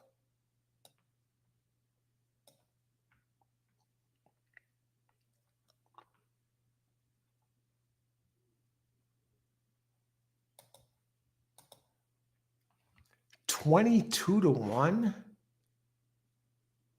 Well, yeah, 7 is going to win. Nine's going to be there. You got to hope one of the other ones, fall off the charts.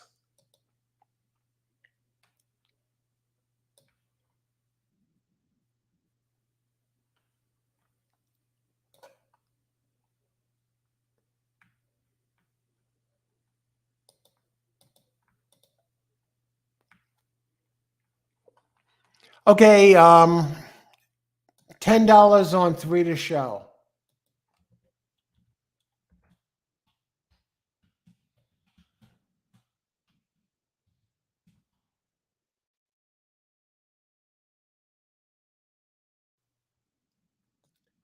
Okay, 10 on 3 to show.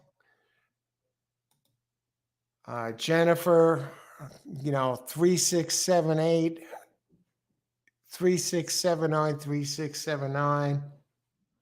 Good luck, Al. Thank you, Tom. Tony, 82378. Exactly. Try box. I just did 5 times on 3 to show. I, I liked it. I like the Norm Cassie factor, and I think seven's the winner. I should have just buried it to win, but you know, 3 is 4 to 1. Nine's right there, Chad Brown. I think that 12 though was very interesting as a show horse, and right now running fourth. Good luck, everyone. Enjoy the race. May the best horse win. Thanks for joining us, everyone. You're the ones that make the show.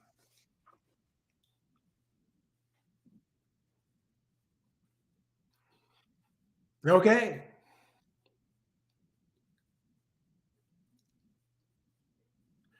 9, Chad Brown trying to gang up. No surprises here. Wow, 3 has a second burst.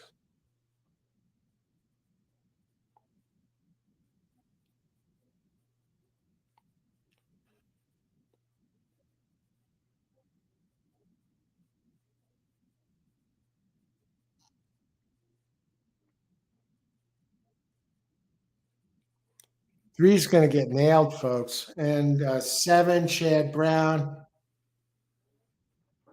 Well, I lost that one. So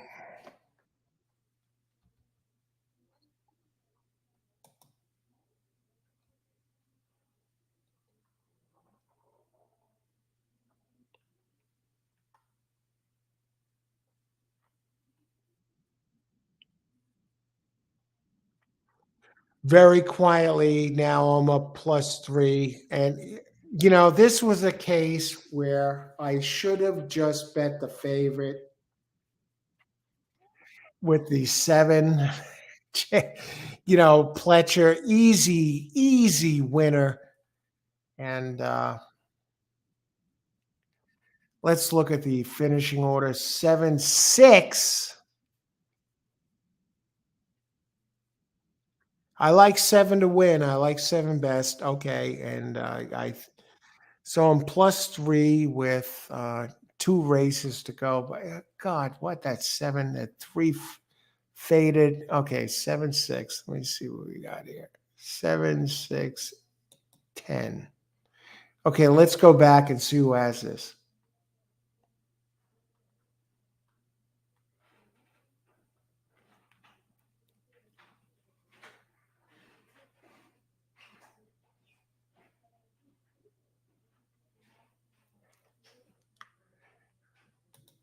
Jennifer.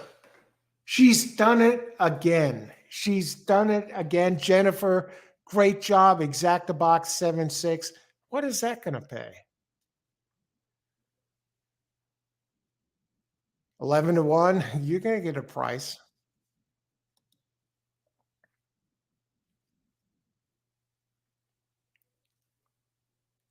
49-12. That's a 23 and change to one exacta. Great job, Jennifer. Congrats. Great pick. 3 pounded late. Yes. It's and all right. So I'm like treading water, but you know what? I'm coming into the ninth up $3. We're starting to right the ship here. Got to watch those Irish horses. Absolutely, Tom.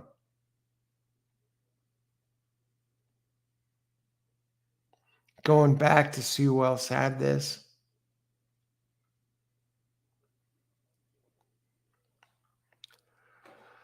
Not many. Jennifer, you're the one.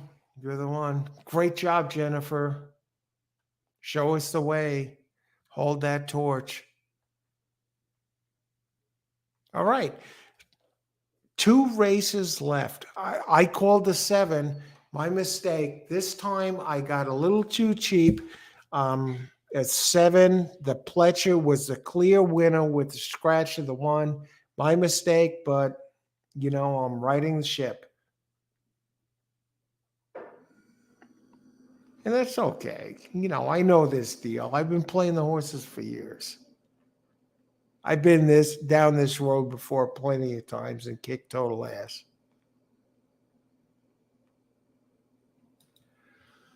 Steven, I don't like that 9. I don't like that Russell thing. I don't like that 9 Russell in this race at all. If that Russell duo was going to win, they were going to do it last race. I'm not betting it, but good luck if you go there.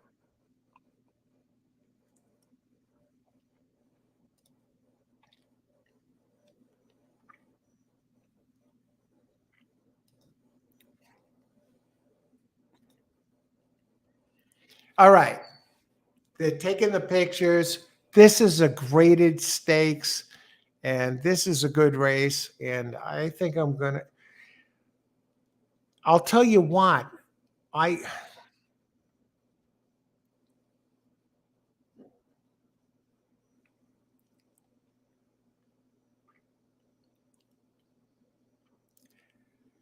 I mean, 7 is going to hook up with 6.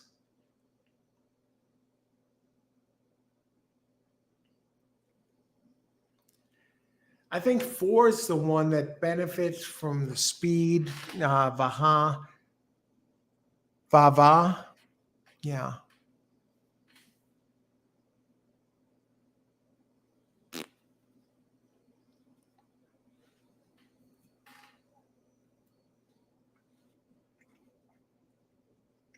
I mean, 7 is like the star of this race.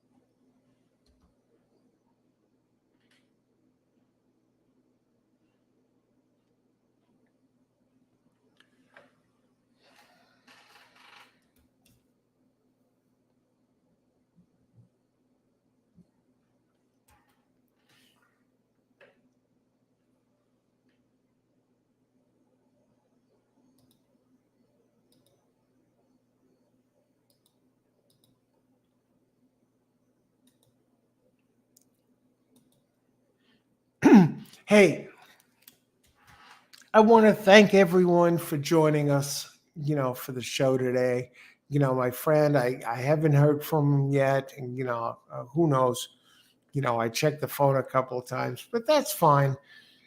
And I want to thank everyone for joining the show. And Keeneland this afternoon, it's been a great card so far. Very exciting, and there's 2 races left. And this race I'm really excited about. It's a big sprint race. 7 furlongs. It's a G2, the Lexus Raven Run. 350K purse. So none of these horses can be counted out. If they're in there in this race, they're in there for a reason.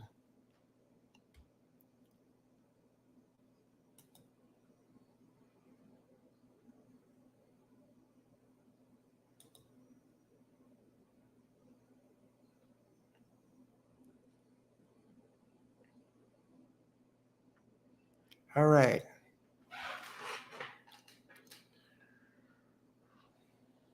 We do have 2 scratches. Scratch 2 and 3, simply stated 10-1, and nom de plume 20-1.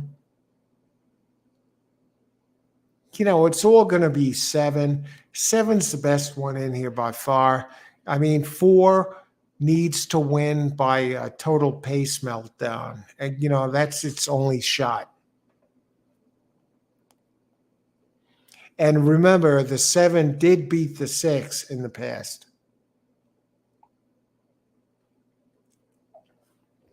The only thing the 6 has going for it, Dazzling Blue, is Cox as the trainer.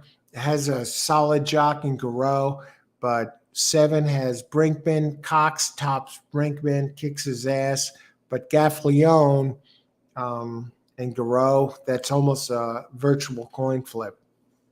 Gaffleone is great here. And last buyer figure, number 7, 98. Number 6 ran a 73. So 6 would have to really regroup. That was a sign that was something's wrong. And 4 kind of runs mid 90s and lower 90s and would benefit from a speed duel. So I think it's almost a 4-7 box. But I think number 8, Lady Radler, might have something to say. Ran an 89 buyer last out and open 5-1, currently 8-1.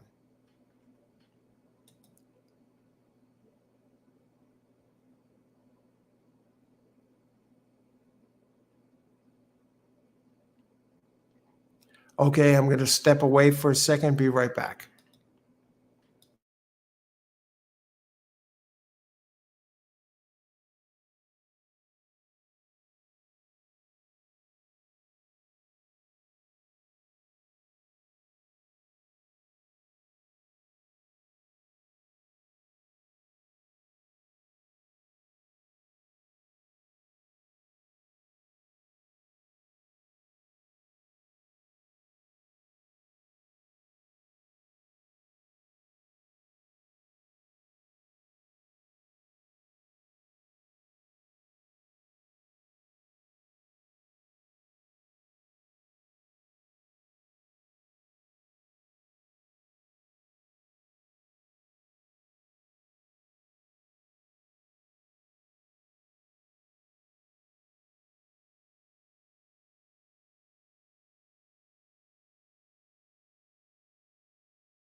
All right. Okay, last race celebrations in the books, and let's see what's going on here. Yeah, that's Sheldon Russell and Brittany Russell, the husband and wife teams. Number 5, Apple Picker, race 9. Race 9, I have 7 to win. Okay, good luck, Steve.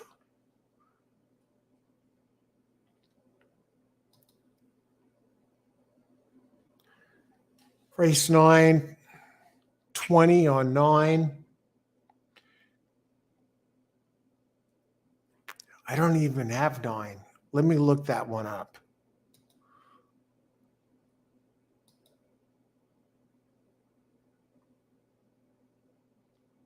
Ancient Peace.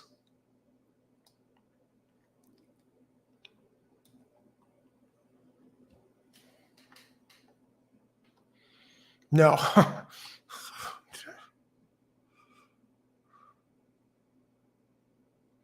It has class.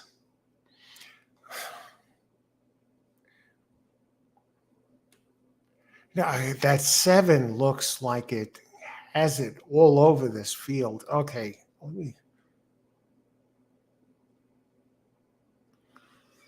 we've seen this before. I'll tell you what, this game is always a head scratcher. It's horse racing is not an easy game.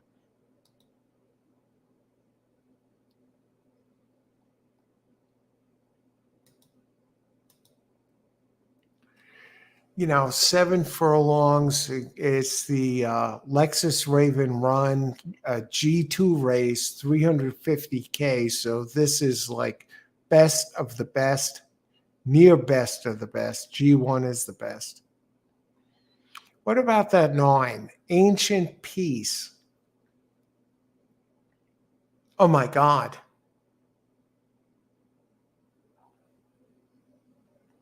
Yeah, the only reason I say that is this is a 7 furlong race.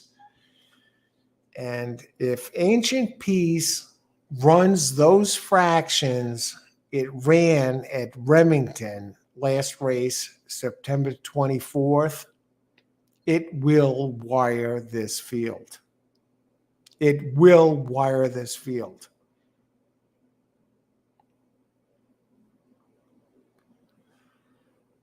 I mean, this horse has a gear. I may crush it to show, at 10 to 1. It'll knock heads with 7, but I don't think it'll give up. It has 7 races, two firsts, 2 seconds. Never ran this distance. It always runs longer. So now it cuts back. So it's almost like a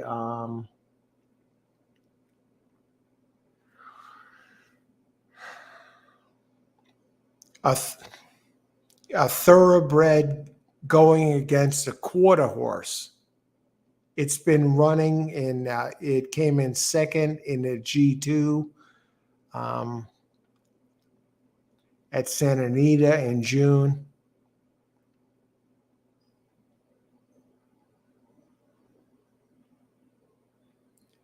The race 2 back on turf, you can excuse it. 7 is going to be tough. I mean, that's the thing. You go against 7. If anyone can do it, it's this horse turning back. It's always run a mile or longer. Number 9. Brian Lynch, Santana Jr.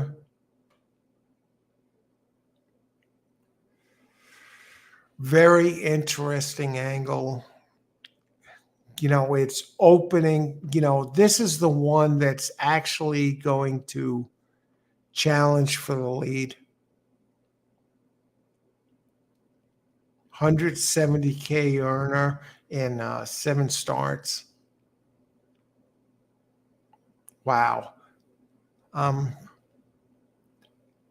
I think you have a shot there with no, a 9 per game.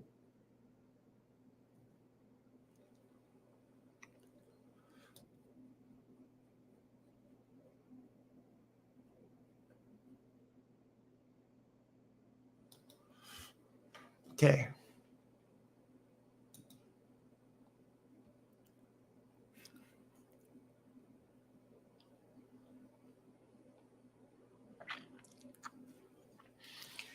The cute pick is number 4, Vava.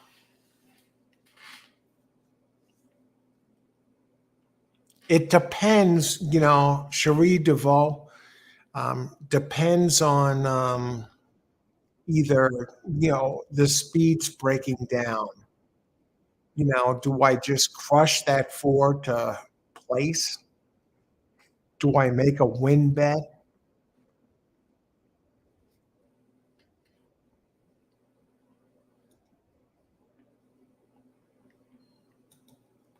I think 7 wins. Even money. I think 9 can make a play.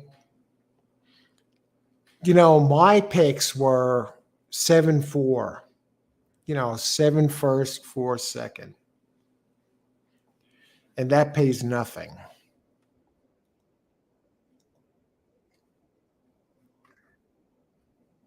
10 bucks for $2 exacta.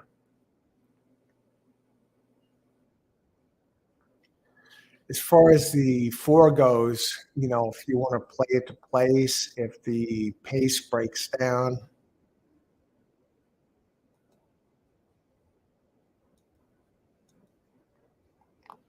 $3.30.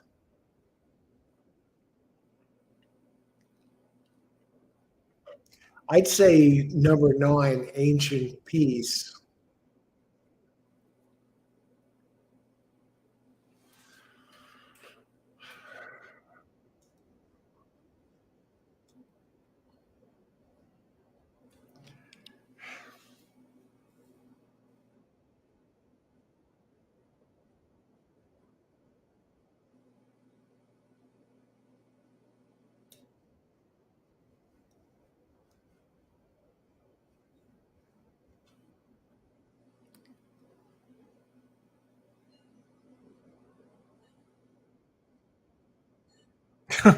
That can win the race.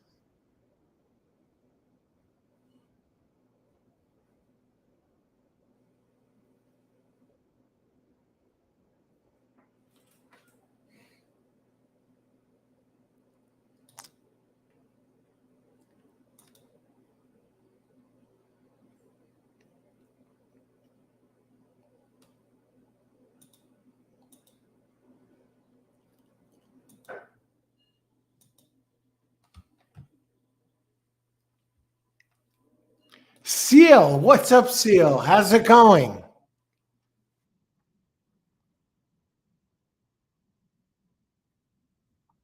Number four, yeah. If the pace breaks down, 4 is right there.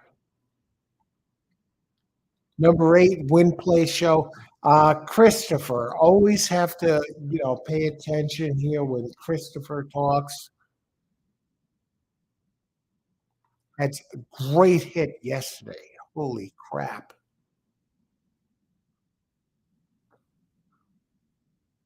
Yeah, won a G3 last race. I was looking at this one, won 3 of the last 4. Yeah. 7, it's all about 7. The only thing is 7 is gonna get pressed. It's going 7, it usually goes 6, and I think it may run out of gas.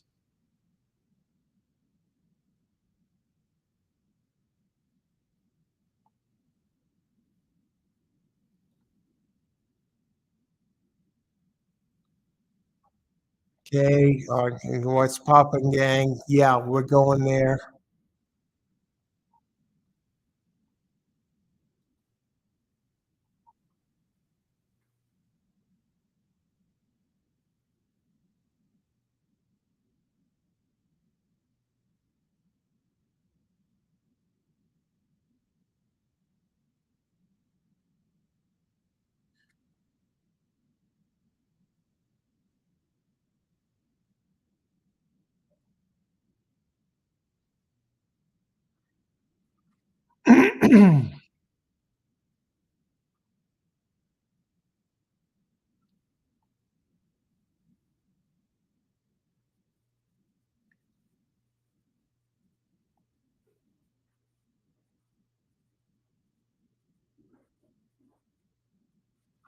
I'm looking at the 4-7 exacta boxes here.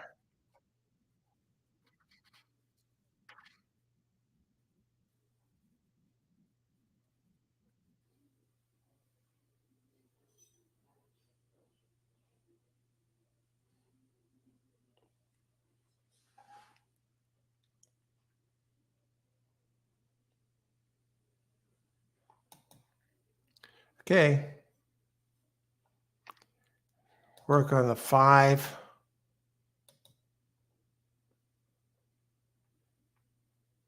Yeah, a couple of bullets.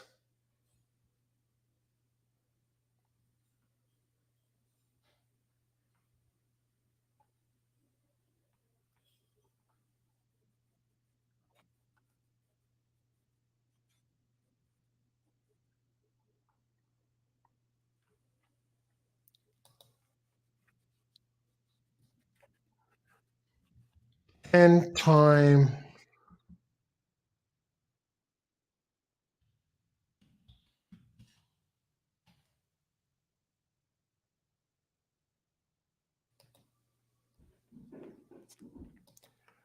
See, 10 times number 9 to show.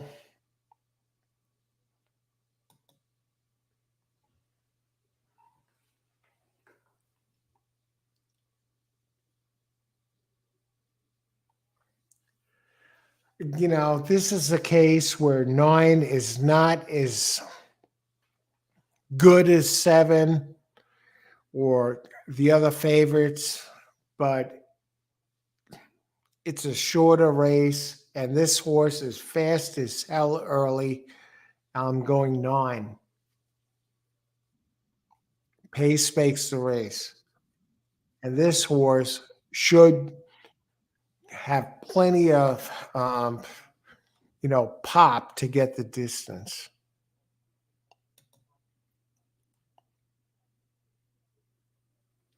Mind if I brag? Yes. No, I'm kidding. Guess who called? Godolphin. Godolphin called me to talk about my mare.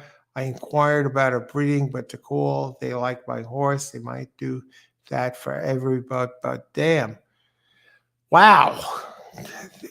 Godolphin, they are number one in the racing business, really, at least overseas from the US. But wow, that's tall order. Great job, Seal.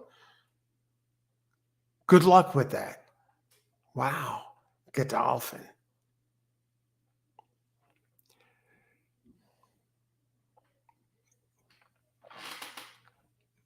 Now consider this is a graded stakes. I'm up for the day. Some of you wonder how I'm doing. I'm up $3 entering this race. And, I put 20 on 9 to show. I'm not crazy about, I bet low, and I'm more an analyst than an actual player. Good luck, everyone. They're loading. And those of you who played Aqueduct here in the New York area now, the sun is out and it's breezy, and it's suddenly a beautiful autumn day, mid autumn day, early autumn day, I guess. We're only a month removed from summer, 2 months till winter. next weekend, Halloween up next. Yeah, 9. Let's go 9. I have 9 to show, and let's see what happens. It's no secret 7 is going to win this race.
7-4. Holy crap! The 4.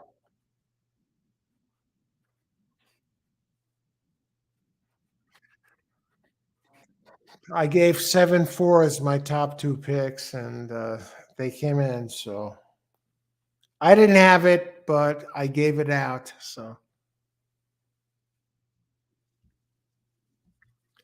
oh brother.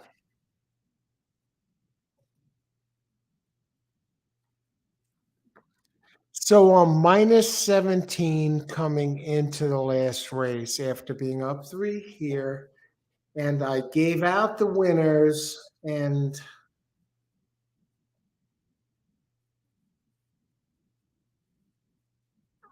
didn't play it.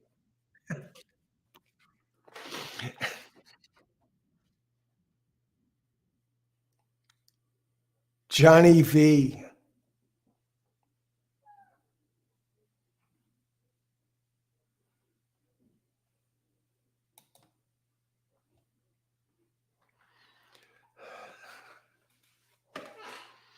You know what I love?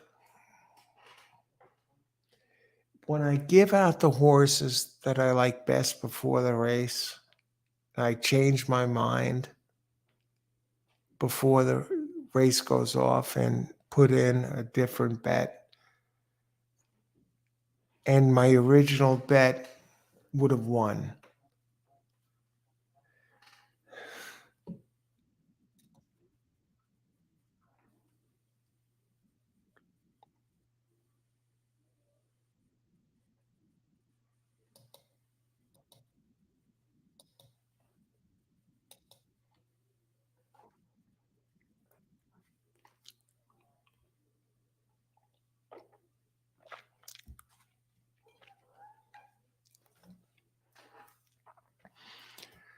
It reached that point, it's a Saturday night.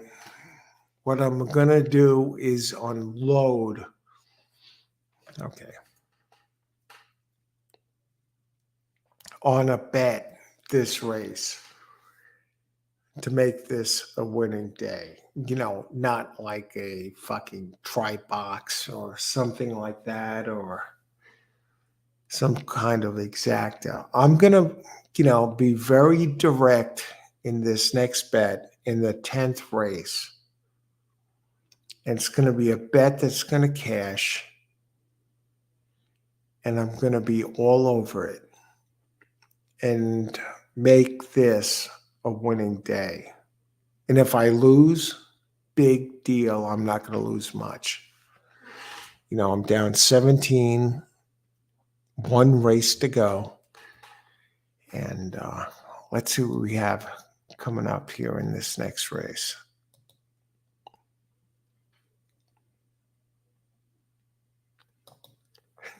It happens. This is horse racing. Yes, exactly, Verdine. I can see Candy Ride. That's all I need. He's my seal. Oh, you're one of these guys. Oh, yeah, I'm the lineage guy. Yeah, Candy Ride or, yeah, Black Tie Affair. Yeah, sure.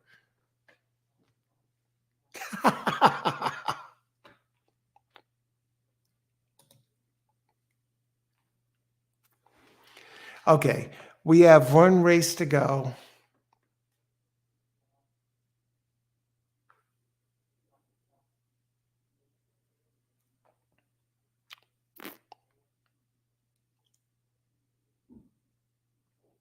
What do we have? Okay, 476, for the 4 7, 1570. Yeah, okay. They were the two I gave them out, before the race. So at least my analysis, hopefully some of you went with them.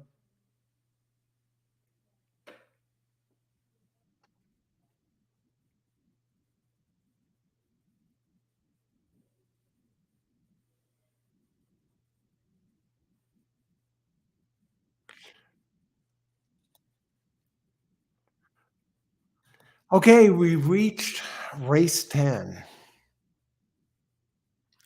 That's 7 horses, something special. You got to say that.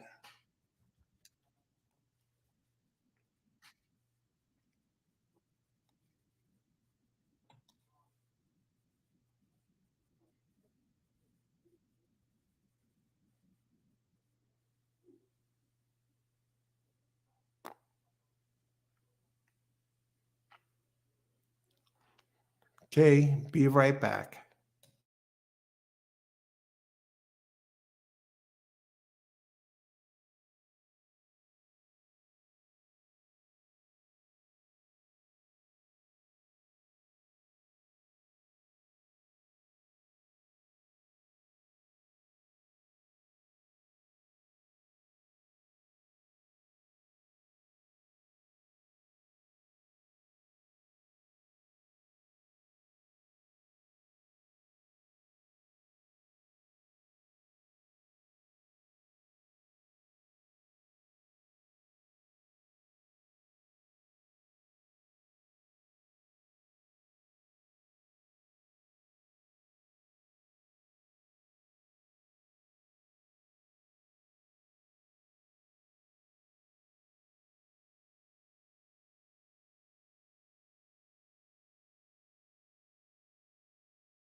All right, we're down to the final race. See what happens. And welcome everyone who's here. All horse racing all the time. I'm your host, Al. Let's catch up. Haha, I am. No, hey, that's a great honor to be contacted by Godolphin. I'm not sure what your connections are, but tremendous. Congrats on that, Seal. No mas, I'm out until tomorrow. I'm still here for one more. I'm down $17 today. I'm, I'm with you, Coach. Go big or go home. I play low, but low investment, high return, and my game is being an analyst and giving out picks. And I gave out picks last race. I gave out 4-7 as 7-4 as my only two players in the last race, and I went against the grain. I like the 9. I thought there might be some value. It showed some speed the last time. Use a 6. Seal. 6. I don't even have the 6 this race, Seal. Let's take a look at the 6 here in race 10.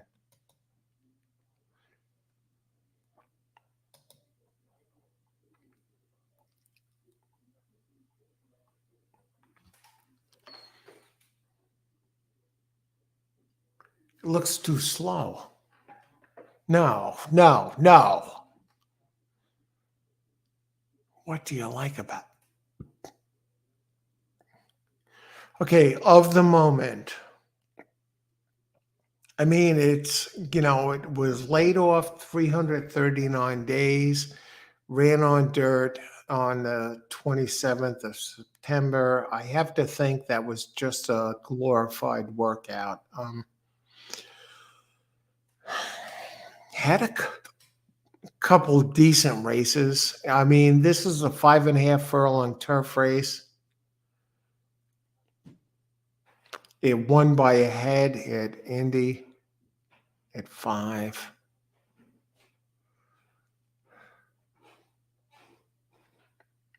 Trainer is only 5% at Keeneland. I mean, 117 races. With the jockey, though, they win 15%. Francisco Arrieta, 2.53 ROI. Let me look at the pace of the moment, race 10.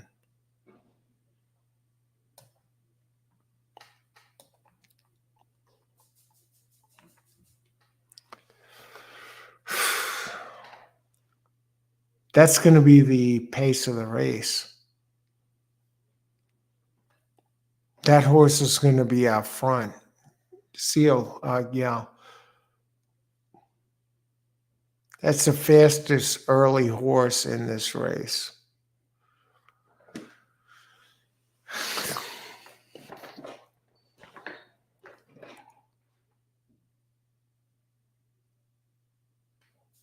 Yeah. What are the odds right now? 28-1.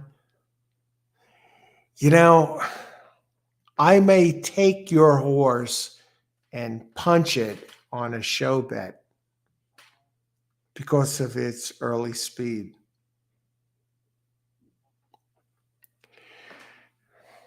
We'll look at the others. Okay.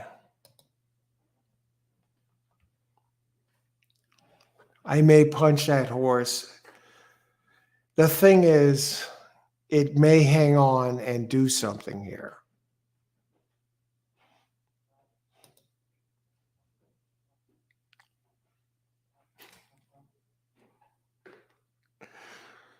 Right now, 29-1. It's not as fast as the others. The 11 is the one to beat. Forky, no doubt named after.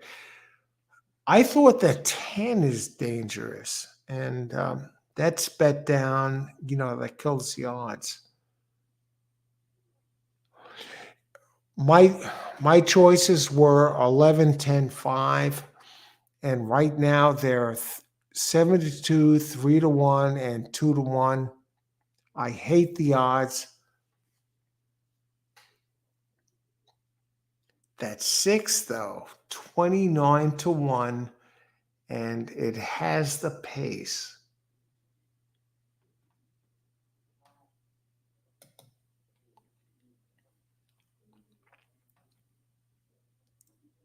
I don't think so, though.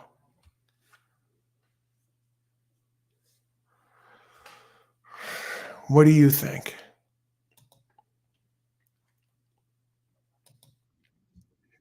Your layoff, one race back, smoking works.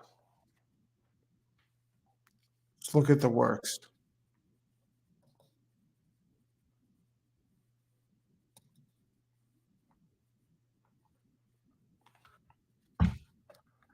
Well, last way, no, 5 of 5, no,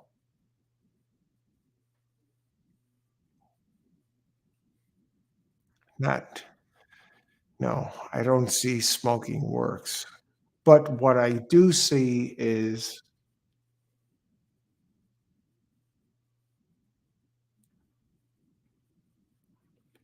early pace, sprinting.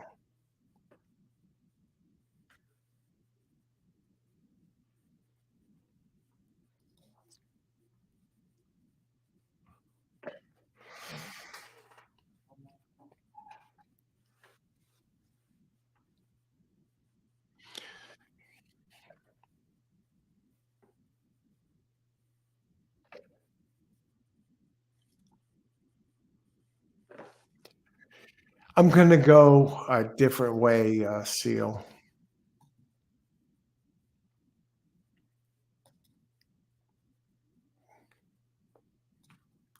The 6 looks too slow, and, you know, I think 1 is a shot.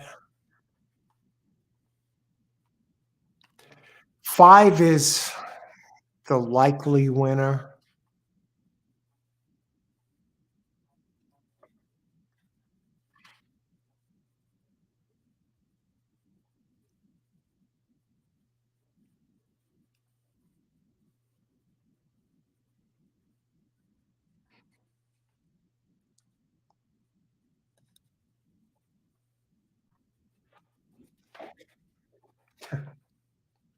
Okay, I'm down 17 with 1 to go.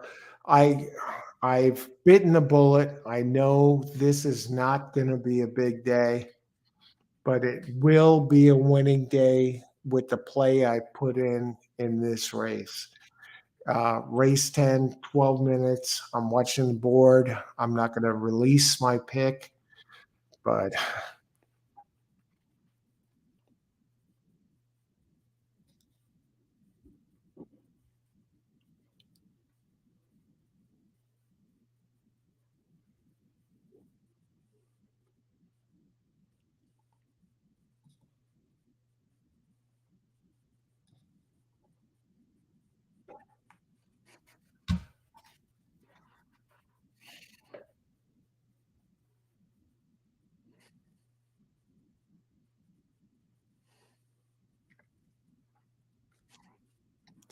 what are the odds on 8? Counter Strike. Now, this Counter Strike has races at this distance, 2 and 4 back, that can win this race. Number 8. Now it's scratched. Holy crap!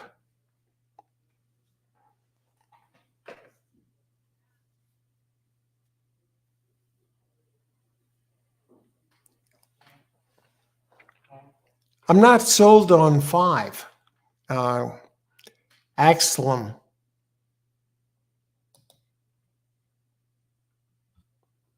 very very solid. If it doesn't win, it misses the board. You know who's real strong? Number one, Thomas Amos.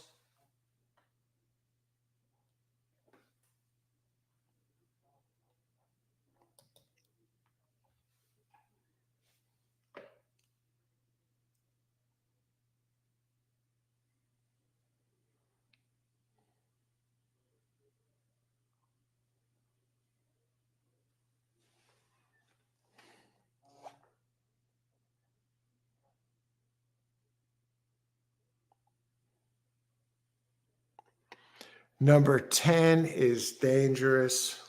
Very, very dangerous. You throw it the last race, you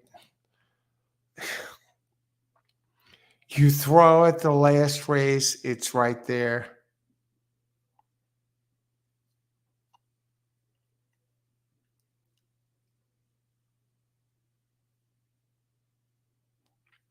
D'Amato with Flavian Pratt together, they're 27%, and that goes back 492 races.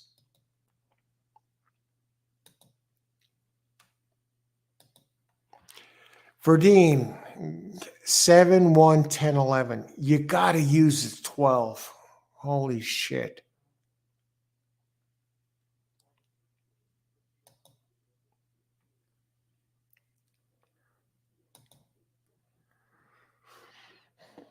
Seven. Uh,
what about 9?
I'm going the Diamato Exacta here in the last race. 510 overall.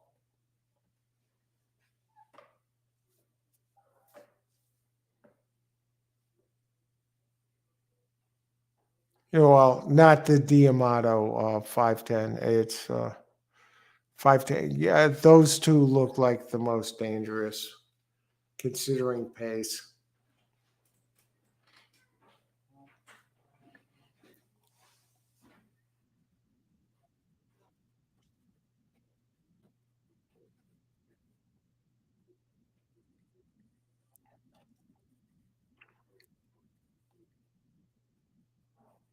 I see some others that can do something, and why not?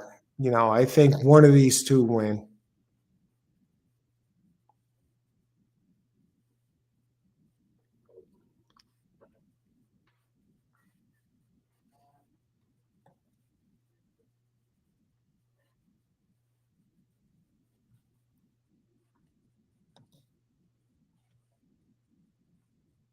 Good luck, everyone. It's been a great Saturday afternoon. Let's get something done here. Thanks for joining the show, being part of it.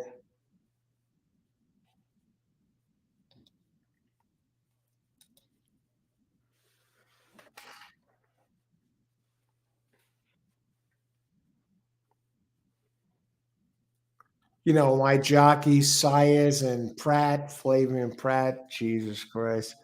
I think Flavian Pratt is actually better than Irod Ortiz. Irod Ortiz is better though in the New York circuit, but Flavian, he wins no matter where he goes. Not the same with Irod.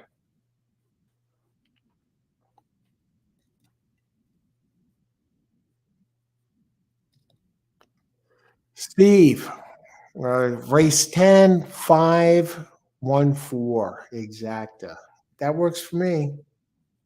Breeders' Cup out. Yeah, I'm going to be doing the Breeders' Cup seal, and going to have a show, hopefully with John De Silva, the racing official from Parks, who used to write for the New York Post, and a couple other guests. And he's the columnist, race. He's a pro handicapper, actually, gives out his picks. He's very sharp. We're going to do a Breeders' Cup show. Hopefully, we got to schedule it. It's in the works. Gonna play a safe bet, Keeneland, $10, $15 win play show on the 7. I don't even have the 7, Verdine. It has good numbers, though. Valesky? Yeah. I hope you're getting odds. I'm looking at the pace. Okay, he has pace to close into. Getting 10-1. Good luck, Verdine. He can get in there. Okay. Yeah. Sweet. All right, let's see what's happening here. Yeah, they're taking their time getting in. I got the 510 overall. Exacta.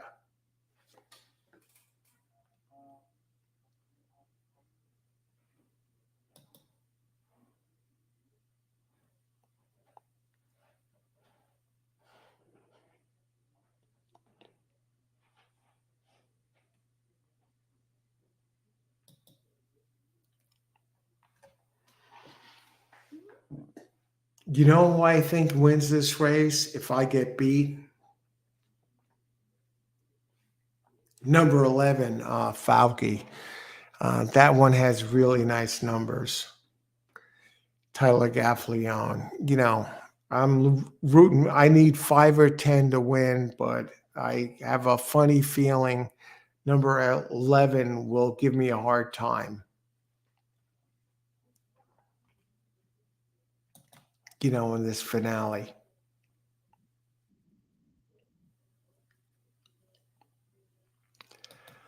Uh, Peter Axlem.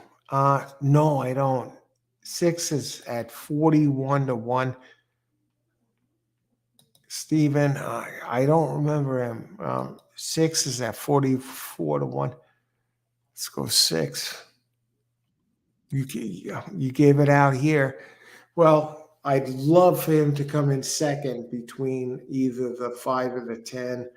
I'm worried about the 11. Not overly worried. It's a late closer, but I am, if anyone beats me with the five or 10, it's going to be 11. So good luck, everyone. Enjoy the race. They're off. Good even start. Nine takes the lead at 38 to 1. May the best horse win. Beautiful day at Keeneland.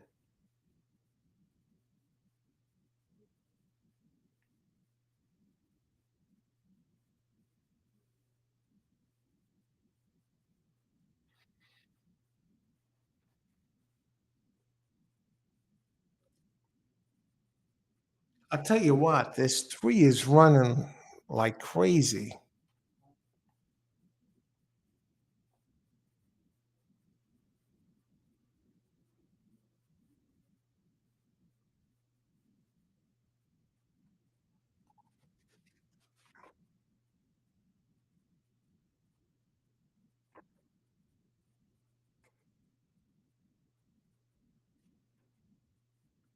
Okay, so that's how we lose. 44 to 1 shot wins the last race. Oh my God, zombie, 44 to 1. I thought the five was engaged. It was going to be 5-3. And let me look at zombie's stats here a second. I talk about ice water in the veins. You see me laughing about it. And I'm telling you, it's the truth. Zombie had been running on Tapeta all the time, and the trainer only had won one race at Keeneland in 35 tries, but it was a good one apparently because he still has a 2.22 ROI with one win out of 35. Ryan Walsh, and hats off. 44.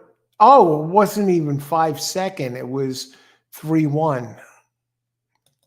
Give you that payout. $851. Okay. Well,